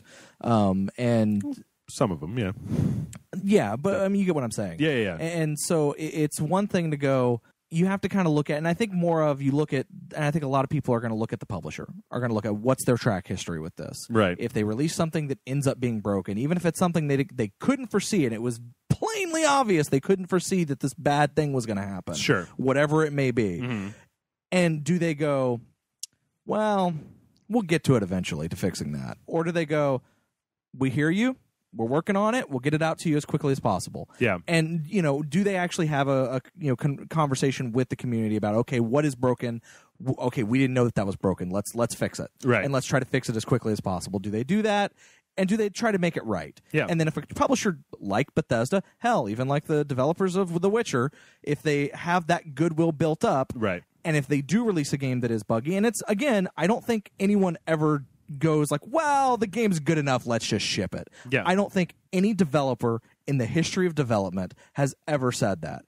I think some publishers have go, well, we're not going to let you work on this anymore, we're going to ship it. Sure. I do think that happens. Sure. But I don't think the people who are working on the games themselves, I don't think they go, good enough, out the door. I don't think anyone does that. Well, I mean, at a certain point, your game has to go gold. You have to print discs and get it to certain things like that. So I think that, Andy, I'm going to ask you a question. And that is that as far as the idea of holding Bethesda to task for the bugs in their game, the way that that's not going to happen is by further simplifying the Fallout series even more. Like, all that shit in the world, no, none of that. Like, all the stuff, you're going to have desks where everything is bolted down to the desk, right? Because because they're going to be spending all their time making sure that the core gameplay, you're never going to end up with anything weird, right? That all the AI is going to make sure that nobody ever falls into the geometry of the world. And if that's the case, then you're going to have to cut back the number of variables. Because as the dude said in the snarky press release, the only way to find every bug for a game that as complicated as this is to put it out and then fix the stuff that people are reporting, right? Yeah. You can't bug bash the entirety of Fallout 4 with 100 gameplay testers. Well, you can if you delayed the release of the game for a good 5 years and you have those people working 40 hours a week every single week, doing every single thing they possibly can, putting the number of hours into the game that you're getting from players on day one. So the question is really, if those things are that offensive, the only option that Bethesda has to make sure that a game comes out with 0 bugs is to basically keep simplifying the game, keep taking points of failure out of it, right? Yeah. So that you just have chests, right? And most of the world, it doesn't have anything in it, and it's just a relatively empty world. You can't go in as many buildings, and when you do go into a building, everything in there is locked down. You can't take a desk lamp. You can't move stuff around. The number of factions, the number of enemies, the number of different enemy types are all dramatically reduced in order to keep the complexity down to the point where you can really anticipate every variable, because as the thing gets more complex, you're just having variables that are going to be able to create more bugs. Yeah. Also, something going back to his original email, that's something I want to point out, Yeah. which he was saying is, I think that, The Witcher 3 is now, the company that makes The Witcher 3 is now the king of the open world. CD Projekt Red. CD Projekt Red. Mm-hmm. They're a great company. Yeah. They foster a lot of goodwill with their community. And when I state the thing earlier saying that Fallout 4 and Witcher are not comparable, Yeah. Because Fallout does more with the world, I don't want that to seem like a knock against The Witcher 3, because I do think The Witcher 3 is a good game. I do think it's apples and oranges, yeah, man. It's at the very least, it's Granny Smith apples and red apples. They're apples, but they're two completely different types of apples with different tastes. Yeah, it's tangerines and oranges. Yeah, yeah. I don't know. I think that again, going back to the what we said at the very beginning, I think that we've seen a lot of people who are saying the gaming community should not be expected to put up with this level of bugginess.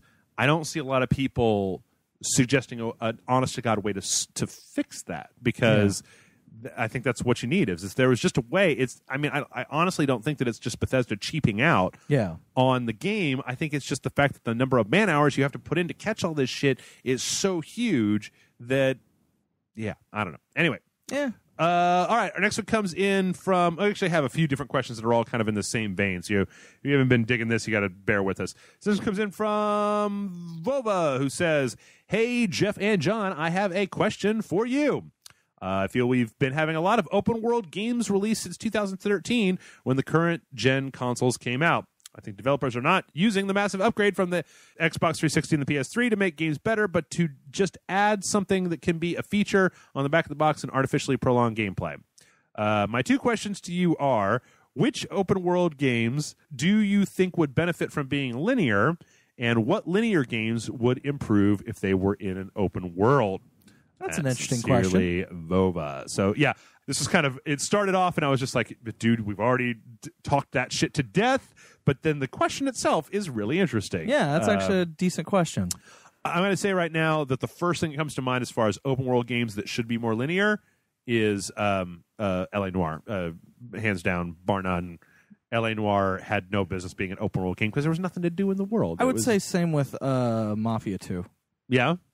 Okay. There was nothing to do in the open world. It was literally, the open world was just to drive from point A to point B. Yeah. Strangely enough, same time frame, same time period of game. I think Watch Dogs might have been better as a series of levels. I don't know, and then maybe that would have defeated the purpose, because the open world stuff in Watch Dogs got so kind of boring after a while. Of just a lot of it just seemed pointless. Yeah, like a lot of the extra stuff in Watch Dogs. Like, I think if you mainline the story stuff, it was really good. Mm-hmm. But if you factored in all the open world stuff and all the cyber drug games or whatever the fuck they were, it was all kind of just stupid and pointless. I'm trying to think of other open world games that have come out over the last year. Let's see. I'm trying to think of open world. Let's see. Open world games, more open world games that would be better as a single player linear directed experience. I'm going to bring up a list. I also think that this kind of sort is maybe a tangent. One of my favorite games, which is a linear game, was originally supposed to be an open world one, which is Alan Wake. Okay, that's why there's the 100 collect 100 thermoses, because that was something that was left over from an element that was left over from the open world element of the game that they just kind of kept in because they'd already placed them or whatever. But it was originally supposed to be this giant open world where, or not giant, but I mean this open world city where as you were playing the game and depending on how things were going, like weather conditions would change and like all this like physics would, like there'd be tornadoes and stuff that would happen just randomly based on what you're doing in the world. And then they basically, it was funny because then they, the thing that made them change their mind and change it to a more linear thing was because, the writer, Alan Wake, or not Alan Wake, Sam Lake. Okay. Blah. God, he has such a similar name. Sam Lake came out and goes, well, we thought about it, and someone brought up the point of there in the original story, which this didn't end up being in there, but there was a scene where there was a funeral. And in the open world version, you could totally go steal a monster truck and drive up and crush everything in the and he was like, that completely destroys the story. And that completely takes you out of that scene. Sure. And that's not the type of game I want to make. Oh God, we've got to make this linear. Yeah. Kind of realization, which I thought was hilarious. Which kind of I guess accounts for a little bit of the fact that it feels real big and sprawling, even though it's somewhat linear. Yeah. Metal Gear Solid 5 should have totally been. I would have maybe not an open world game, but just a smaller, more linear game. Because there was a lot of that open world stuff that just didn't, after a long time, just ended up being kind of like bleh. I'm trying to think. I'm looking through this series of stuff here, and I'm having a hard time coming up with anything else. I like the answers of Watch Dogs and what was the other one we mentioned earlier? L.A. Noire. L.A. Noire and Mafia 2. And well, then the question becomes what linear game would have been better as an open world game, which I think is a really... That's a hard one. That's a very difficult... I got it. Max Payne 2. You just wander around the city, like, interacting with people, like if that was, like, more of a Grand Theft Auto, but it's always, like, rainy and dark, and you're just Max Payne. Yeah, maybe. Let's see. I don't know. What you got? Anything? I don't know. I'm trying to think of games that came out this year that would kind of fit into that particular category. Immediately, you said Max Payne 2, and suddenly I started thinking of games that have bullet time, and I was like, John Woo's Stranglehold. I don't know. Yeah. No, I don't know that I have anything. I'm trying to think. Games that are linear that I would have liked. It's starting to get harder and harder to even come up with anything in that category. I tell you what, let me just look at my YouTube channel and look at what we've actually been playing over the last few months. Yeah. I don't know. That's a good question. I was gonna say Halo, but Destiny is a thing, so yeah. That's interesting. Call of Duty might actually be an interesting game to try a more open world setting of going around an area and doing stuff. I don't know how many open world kind of first person shooters there are, but that might actually end up being something kind of interesting. I don't know. There's a lot of room out there. This is so weird. Just trying to look through the games that we've played that don't already have an open world. I got it. Rock Band 4. Rock Band 4. It's a total open world. I need to be able to walk my avatar into a dive bar and say, hey, I'm going to play in your dive bar, and then just jump on stage and start playing music. That's so weird. Transformers Devastation, that kind of had an open world bent to it. Tony Hawk Pro Skater 5 had kind of a weird one. I still need to play Transformers Devastation. Puss Bucket. Did I let somebody borrow that? I think you let Joe borrow it. Oh, okay. I'll get it back. I'm not worried about it. I'll play it at some Lego point. Dimensions was kind of an open world game. I mean, it's still very had a hub. story focused, but I mean, it's sort of open world. Forza 6 was closed, but it had a see, actually, Mario as an open world game might be kind of interesting if they added some of the things into the game from open world games. So it wasn't just like Mario 64, like wander around. Wasn't that Sunshine? Wasn't Sunshine kind of open world? And I guess Galaxy kind of had a little bit of that too. I don't know. I would have liked to have seen some more interaction. Technically, Mario 64 was kind of a little bit open world. Yeah, I guess so. Disney Infinity, Mad Max was an open world game. I'm trying to think. When you start cutting out stuff like Madden, right? You start looking through this stuff. I'm like, yeah. Shadowrun Hong Kong had some ish elements to it. Zombie was an open world game. This is incredible. This is pretty incredible. Everybody's Gone to the Rapture was a walking simulator, but it was technically kind of an open world game. Yeah, this is pretty interesting. There's Submerged that we played for Indie Friday, was a big open world that you could wander around in. I'm having a hard time finding anything that was actual kind of like forward King's Quest. Oh, yeah. Anyway, fuck it, man. Yeah, I don't know. I don't know how to answer that other one. Yeah, I don't have an answer. I don't have an answer for it. I'm that's sorry. really, really difficult, and I wouldn't have expected it I'm to even be. trying to think of like older games that I'm back to E3 in the listings, and I'm still getting stuff.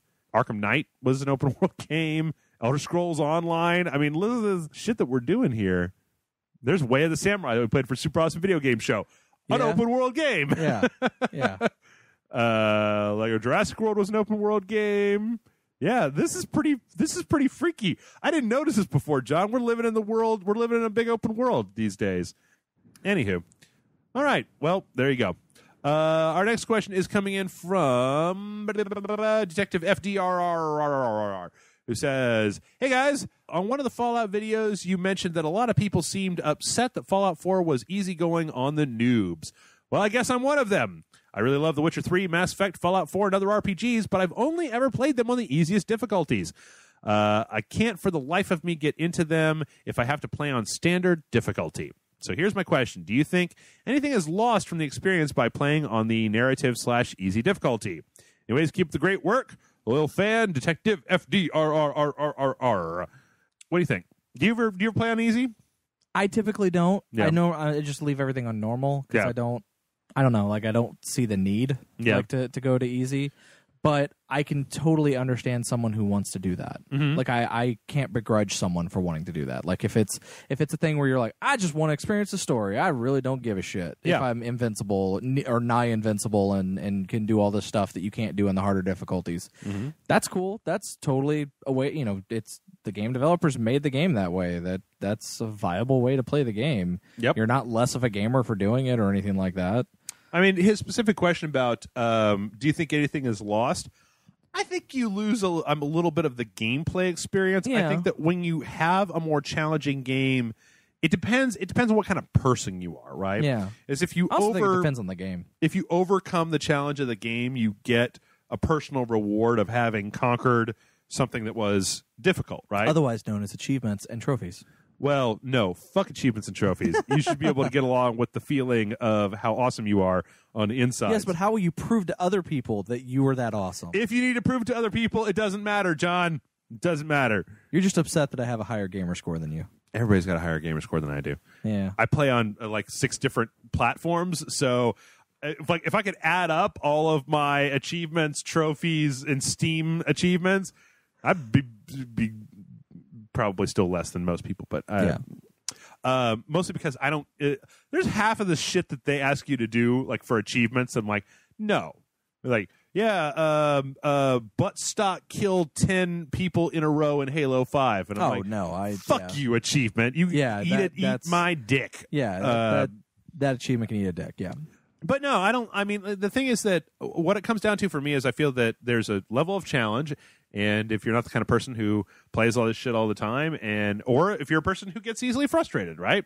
Yeah. The biggest thing is whatever's going to keep you playing the game. That's kind of one of the things that I'm a big fan of. I talk about a lot when we talk about Dark Souls and like looking online for hacks or cheats or ways to get around stuff, or that if the difficulty of the game is such that you're not having any fun playing it and you're about to turn it off, uninstall it, and throw it in a garbage fire, then crank it down to easy, because there's no reason for you to not enjoy yourself. That's part of the whole thing about playing games is enjoying yourself. So if you are not enjoying yourself, then there's very little reason for you to continue to do what it is that you're doing. I do think, though, that from time to time, it's probably not a bad idea, depending on the game, to crank it up to medium and just see. Because maybe you do that a little bit and you end up playing it. Like Mass Effect isn't really a very hard game. At least Mass Effect 2, and Grant and I are playing. It's not a super difficult game. But yeah, I'm actually really like, John, I want to go back and I want to play The Witcher 3. Yeah. Because I never finished it. But I have a problem. I don't want to do the 12 hours that I've already played over again. But I do not remember for the life of me what in the fuck I'm doing in the storyline. Yeah, that's gonna. So I don't want to start over from scratch. But you don't want to play it because you don't know what's going on. But I don't want to continue from hour 12 where I have no goddamn clue what's going on. Yeah. Who did I rescue again? Wait, what? Maybe there's like they need that. I've been noticing that when we play Metal Gear on Patreon, that every time you load your game, it's just like, hey, buddy, you need a recap? Yeah. Let me tell you what happened up until this point in the game. And it'll be like, no, that's all right, but that's a nice little. Well, it's like I even like that again. Going back to the game Alan Wake, at the beginning of each episode, they have a previously on Alan Wake where they tell you everything that happened the last time you played. That I feel like that feature needs to be smarter than just happening every time. Yeah, because when Grant and I were playing through Asura's Wrath for Patreon, and it's like, so when you finish a chapter, it ends the chapter.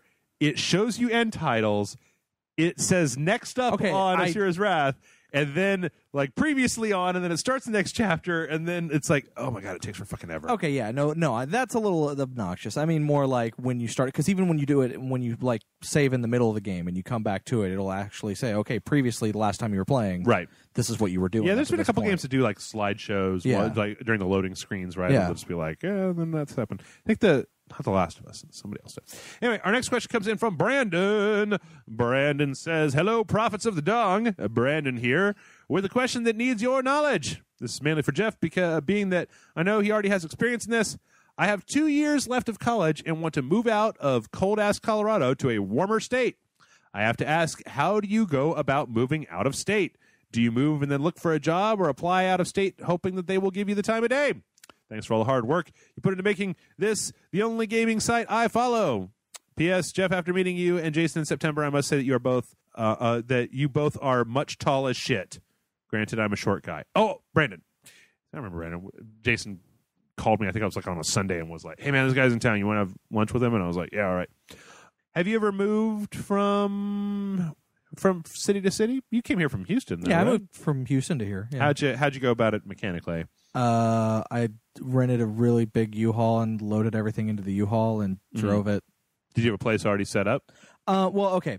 So I had a lease, and I'd actually technically moved here about a month before my lease was up. Okay. And luckily, I had a friend who already had an apartment and let me crash on his floor until we actually got a full-on apartment. Sure.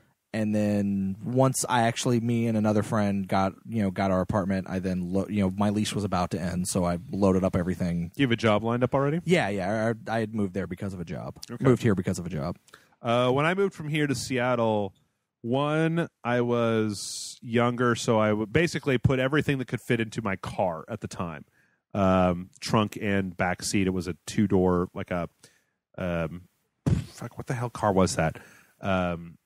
Anyway, drove it from here to Seattle, checked into a hotel, looked for local places where I could rent a room, rented a room from this guy in the suburbs, and then went online and I knew the type of job that I was looking for. I was working for a job with Microsoft, so I went to Microsoft website, was just like, what jobs do you have? I'm probably bound for one of these. Went and applied, and then finally got it. But it's kind of what I did. I did the same thing with Dell. Yeah, I mean, you could do it either way. I think that the thing that you probably need to know, Brandon, is just rent a room. Airbnb or Craigslist or some option between the two of those that is medium sketchy. But you're basically just going to be looking for the lowest cost housing that you can get while you get established, and then you can go ahead and get an apartment once you've got a job. I mean, most places won't rent you an apartment without just a couple of utility bills and stuff, or a job, like a paycheck stub. A paycheck stub, yeah. In some places, depending on the job you get, some places may even give you some sort of discount or specialty rate if you on your deposit or something like that. Right. If you are getting a job at a major place that is nearby that a lot of employees live at that apartment complex. Right. So yeah, that's what I do. Look online, rent a room, look for a job. But I mean, it just depends. It all kind of depends on how much money you have. I think. Yeah. I had a pretty big nest egg as I had sold this house that I had bought, and after everybody got paid, I had a few grand, and that was how I moved to Seattle. Was I just drove up there, rented a room, found a place, and then done. Yeah. Right. See, I luckily, I went from making garbage at the job that I did have, and to making a respectable amount of money. Mm-hmm. And luckily, because I had still had my apartment in Houston, which I was still like driving back to Houston on weekends, because Houston and Austin are very close. Or 3 hours or something. It's like a 3.5 that. hour drive. Yeah. So it wasn't like I was like not, going to my apartment that was still in another city. Right. But it was one of those things where it was just like I was still driving back and forth every now and then. And luckily, the job that I was paying at least well enough that it felt like I had just a large influx of cash, right, that I could then afford to do things such as hire or rent a giant U-Haul. And, mind you, I loaded up that U-Haul myself. I did all the moving myself.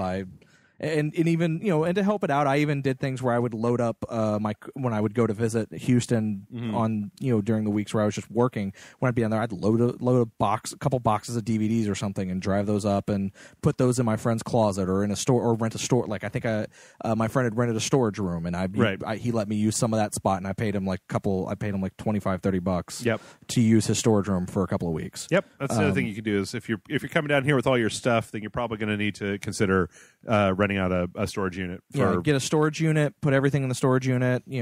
Take the shit you need to live, get in that room, and find a job, and et cetera, et ceture. Yeah, so you figure it out. All right, got a few more questions, then we're going to be done. Our next one comes in from Ty, who says, "Hello, Jeff and John. We're approaching the end of the year, which means awards season. The video game awards have nominated The Witcher 3, Bloodborne, Metal Gear Solid 5, Fallout 4, and Super Mario Maker for Game of the Year. I was surprised to see Super Mario Maker, as it is, in my opinion, less a game and more of a development tool that gamers can use to make their own levels. Do you think the Video Game Awards feel obligated to choose a Nintendo game for a Game of the Year nomination? Do you think Mario Maker deserves a nomination over games like Arkham Knight and Tomb Raider? From your loyal patron, Ty." I don't feel like they're obligated to use a game from Nintendo because I don't think last year there was a Nintendo game in the top 5, but I don't remember what last year was other than I think the winner was Let's see. The fucking Walking Dead game. That was 2 years ago. That was 2 years ago? Okay. Because last year was Walking Dead Season 2, right? Yeah. Oh, I don't know. Okay, maybe I'm wrong. Let's see. Video Game Awards 2014. Yeah, so I mean, I don't think they're obligated to put a Nintendo game in there, though they might, just because, it's Nintendo. Let's see here. But 2014 awards.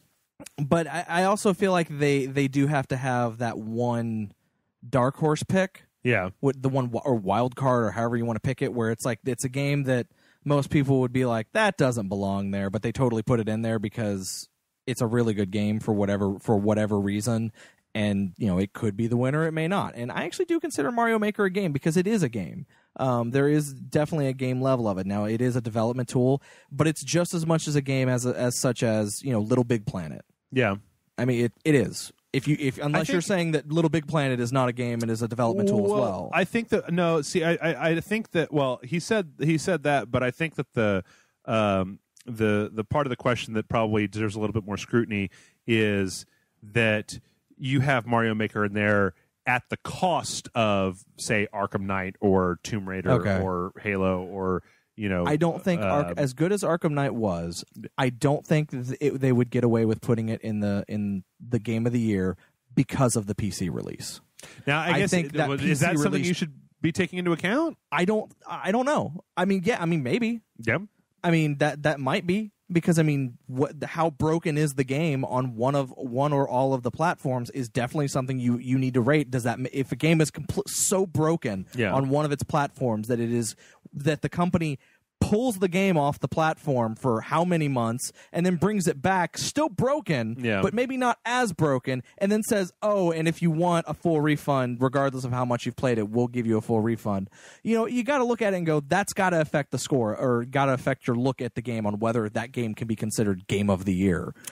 As for Tomb Raider, I haven't played Tomb Raider, so I can't really comment on it. Yeah, I don't know. I think that if I was going to pick a Nintendo game that I played this year to put on there, it would probably be Splatoon. Yeah, I mean, Splatoon was fucking shitball hell fun, man. It was awesome. I would have liked to have been in the room to hear like Game of the Year arguments. Yeah. Let's see what they said last year. Last year, oh yeah, I hate these awards. Because the year before last, it was Walking Dead, and last year they gave it to Dragon Age Inquisition, which I thought was an okay game, not remotely deserving of Game of the Year. And they gave that over Bayonetta 2, Dark Souls 2, Hearthstone, and Shadow of Mordor. Those are some weird nominees for last year. Yeah. Like, I don't know why you would put Bayonetta 2 up against... Didn't South Park come out last year? Stick of Truth? I thought that was 2 years ago. Was that 2 years ago?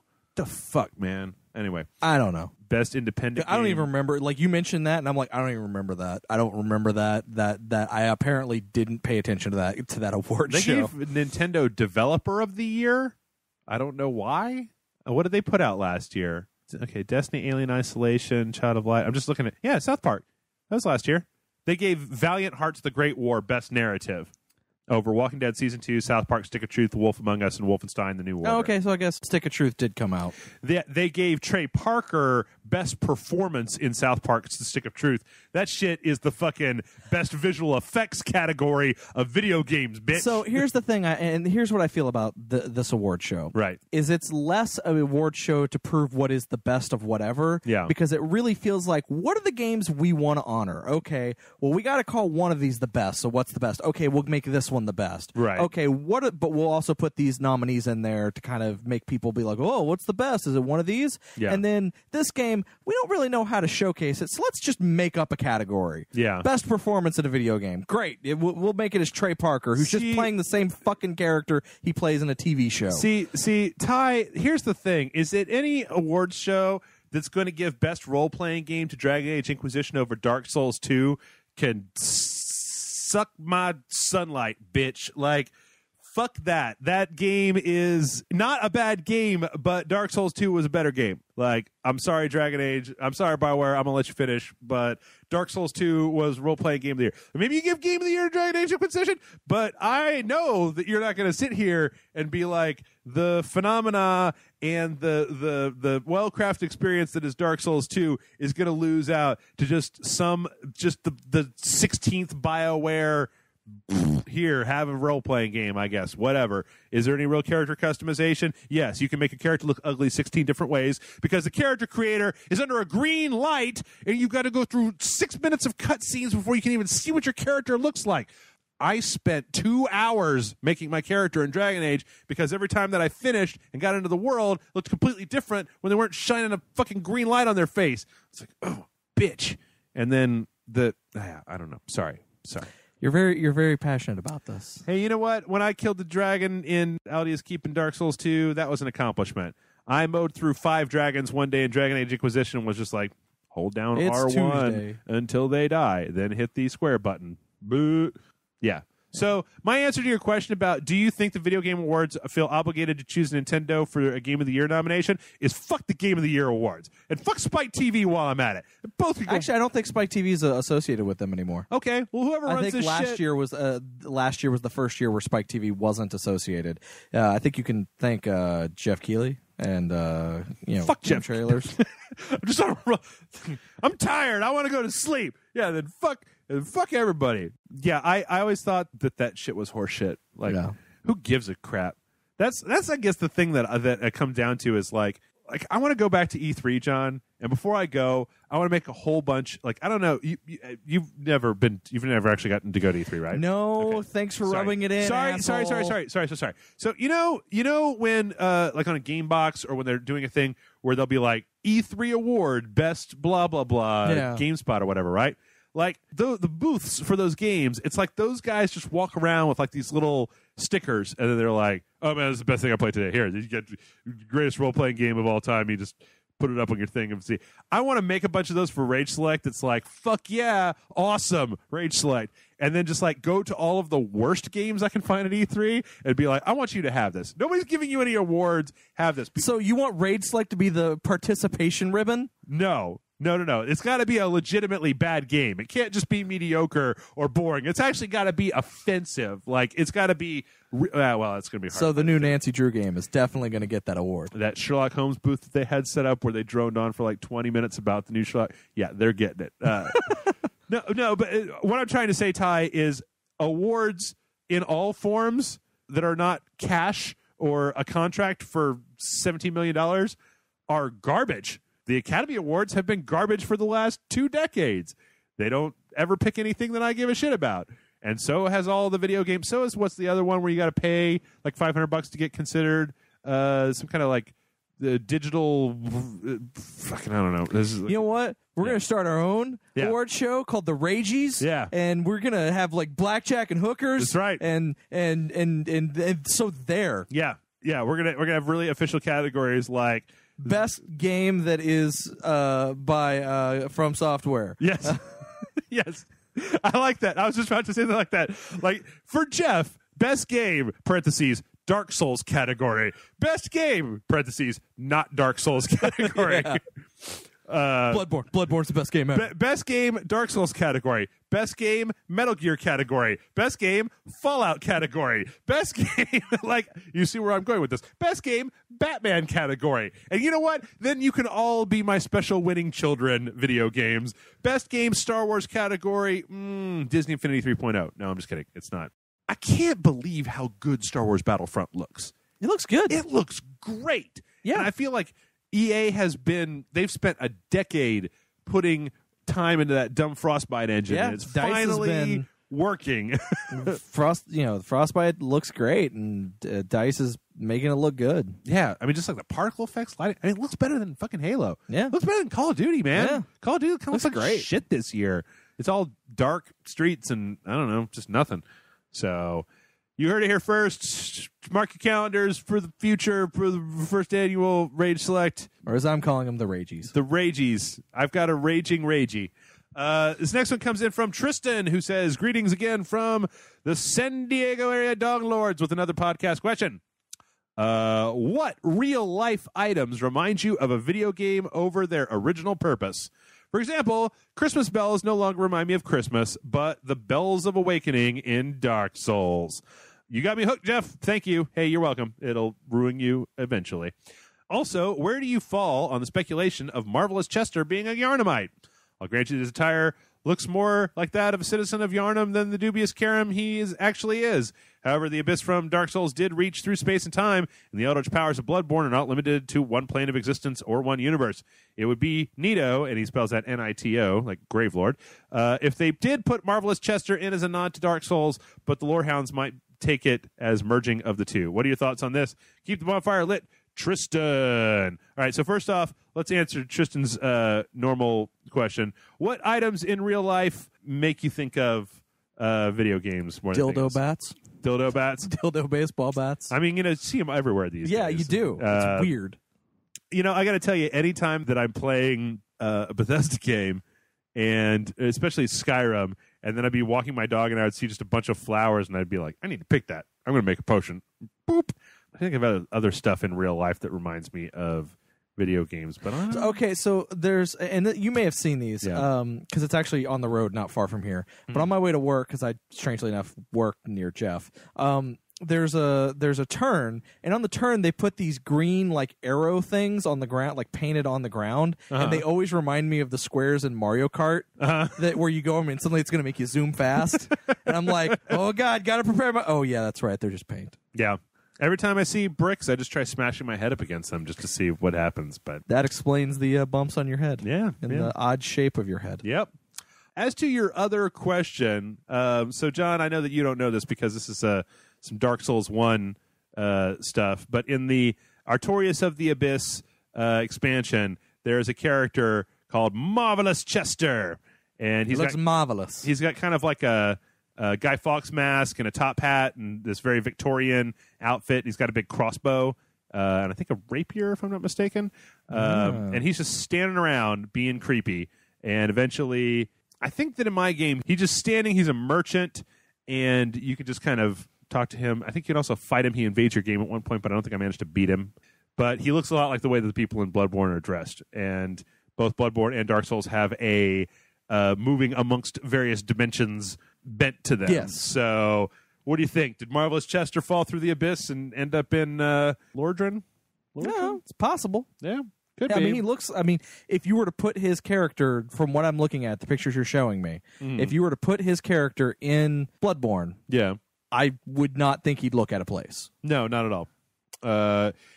Which is interesting because he does look out of place in Dark Souls, where it's more medieval and armor, and there's some strange ass armor in Dark Souls, but this really does look very different. It really does look more like Bloodborne. So I don't know. Seems all right. I mean, one of the nice things about the Marvelous Chester cosplay is horrifying. One of the nice things about the whole Souls series is that it's really open to interpretation. Yeah. So you do whatever you want to. Oh yeah, kind of looks like Jacob Fry too. Yeah. Just realized that. All right, we got one more question. This one comes in from Jujitsu, who says, "Hello, Rage Casters." Now, this might be a little bit of a controversial question, John, so prepare yourself. I think myself and a great many others have noticed the ever-growing onslaught of political correctness that's being integrated into our society. However, as far as I can tell, video games seem to be the only medium that appears to be unaffected by it. I don't game very often, so I'm curious if you have seen changes over the years as far as games succumbing to PC standards, and how do you think this could impact games in the future? From Jujitsu. Well, as we talked about earlier, there is some political correctness in video games because, I mean, they censor, they remove costumes for American release of games. They removed the boob slider. No boob slider. Political correctness has gone mad. Now, if we ever see a Dead or Alive game without a boob slider, I'm going to be upset.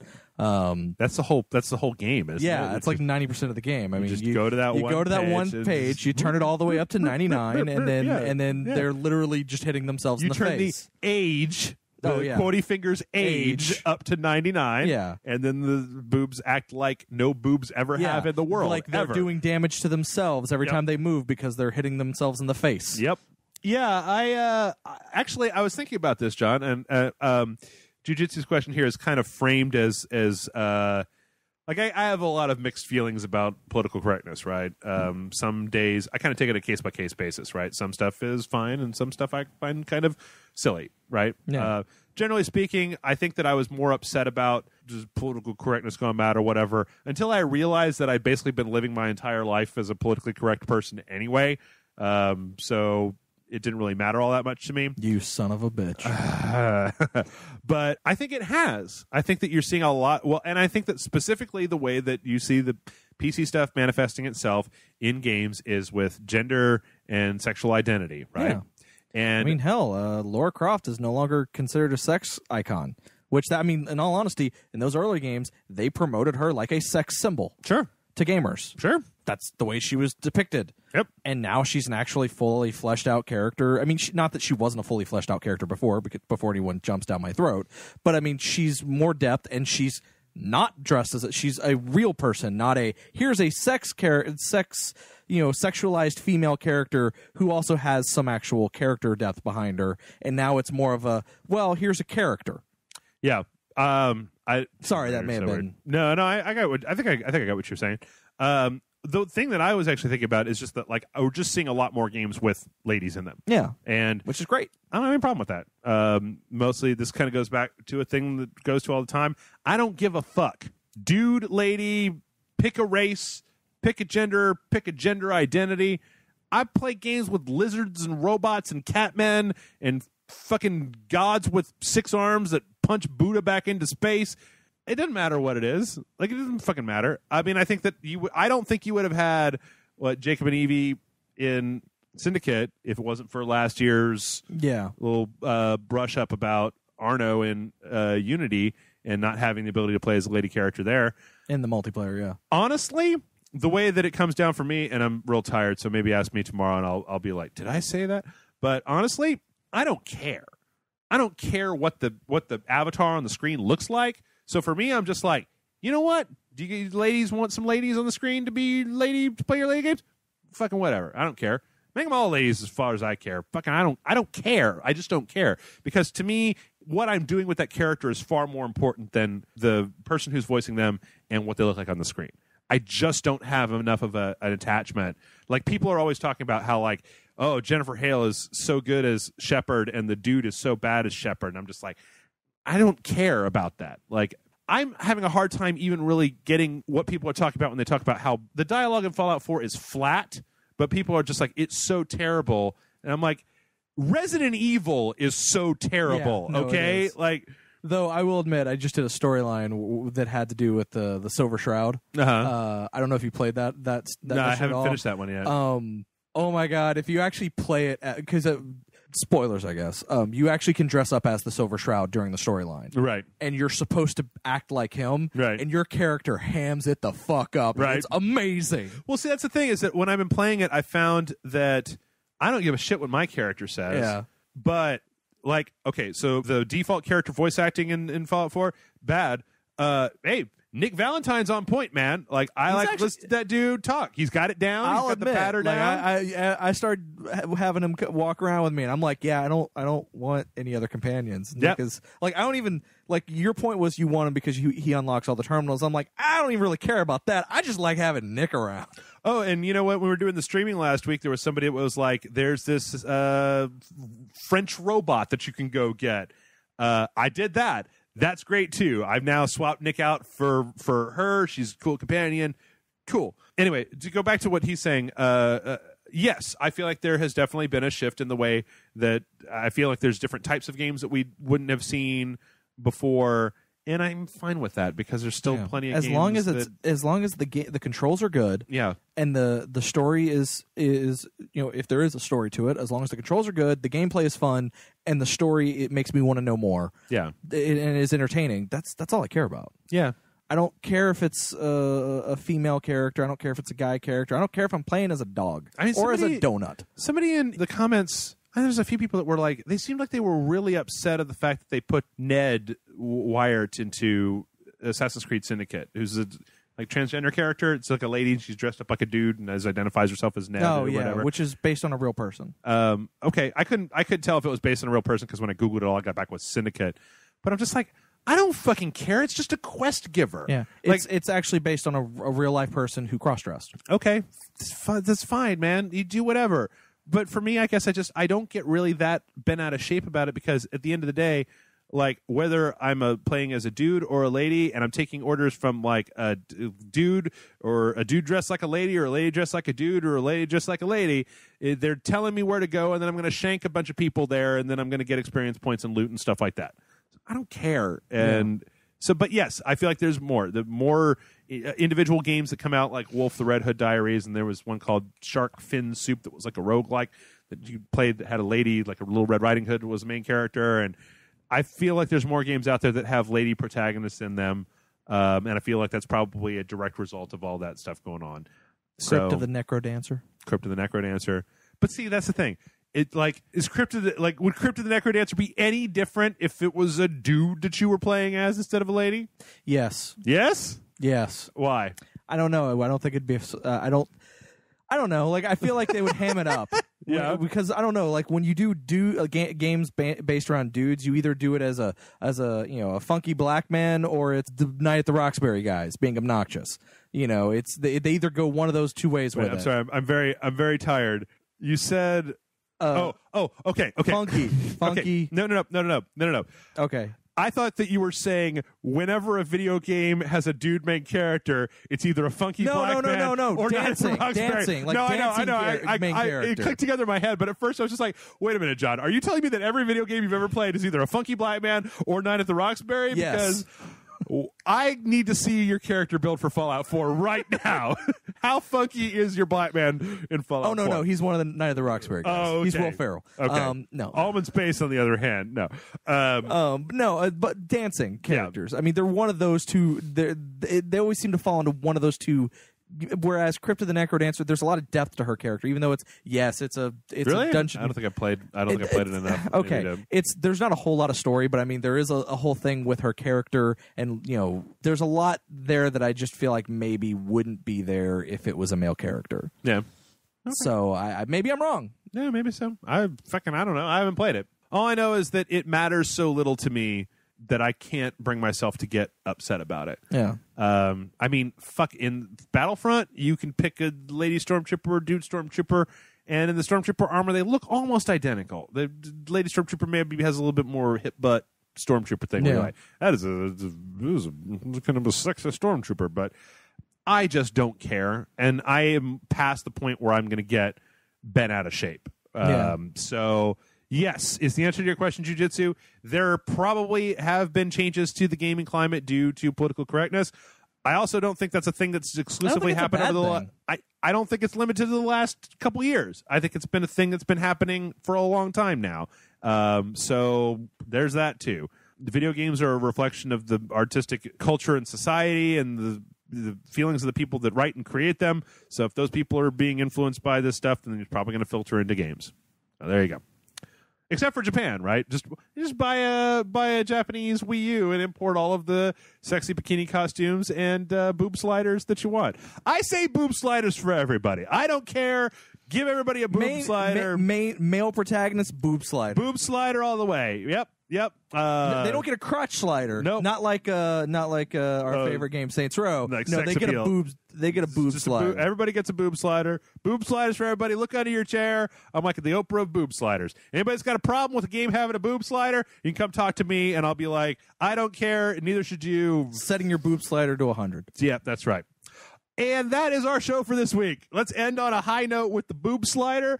Thank you, everybody who wrote in. If you have a question, mail@rageselect.com is the email address. Don't make me beg. Come on, send in your questions. I need a good 10 of them every week. So send them in, think some stuff up, and get in on this whole Fallout 4 boob slider argument because that's a thing. There's a boob slider in Fallout 4? Sure. No. Yeah, actually, well, sort of. There's that triangle. Yeah. You can put it more... The body triangle. Fatty fat, yeah. Anyway, that's it. Thank y'all for listening, and good night!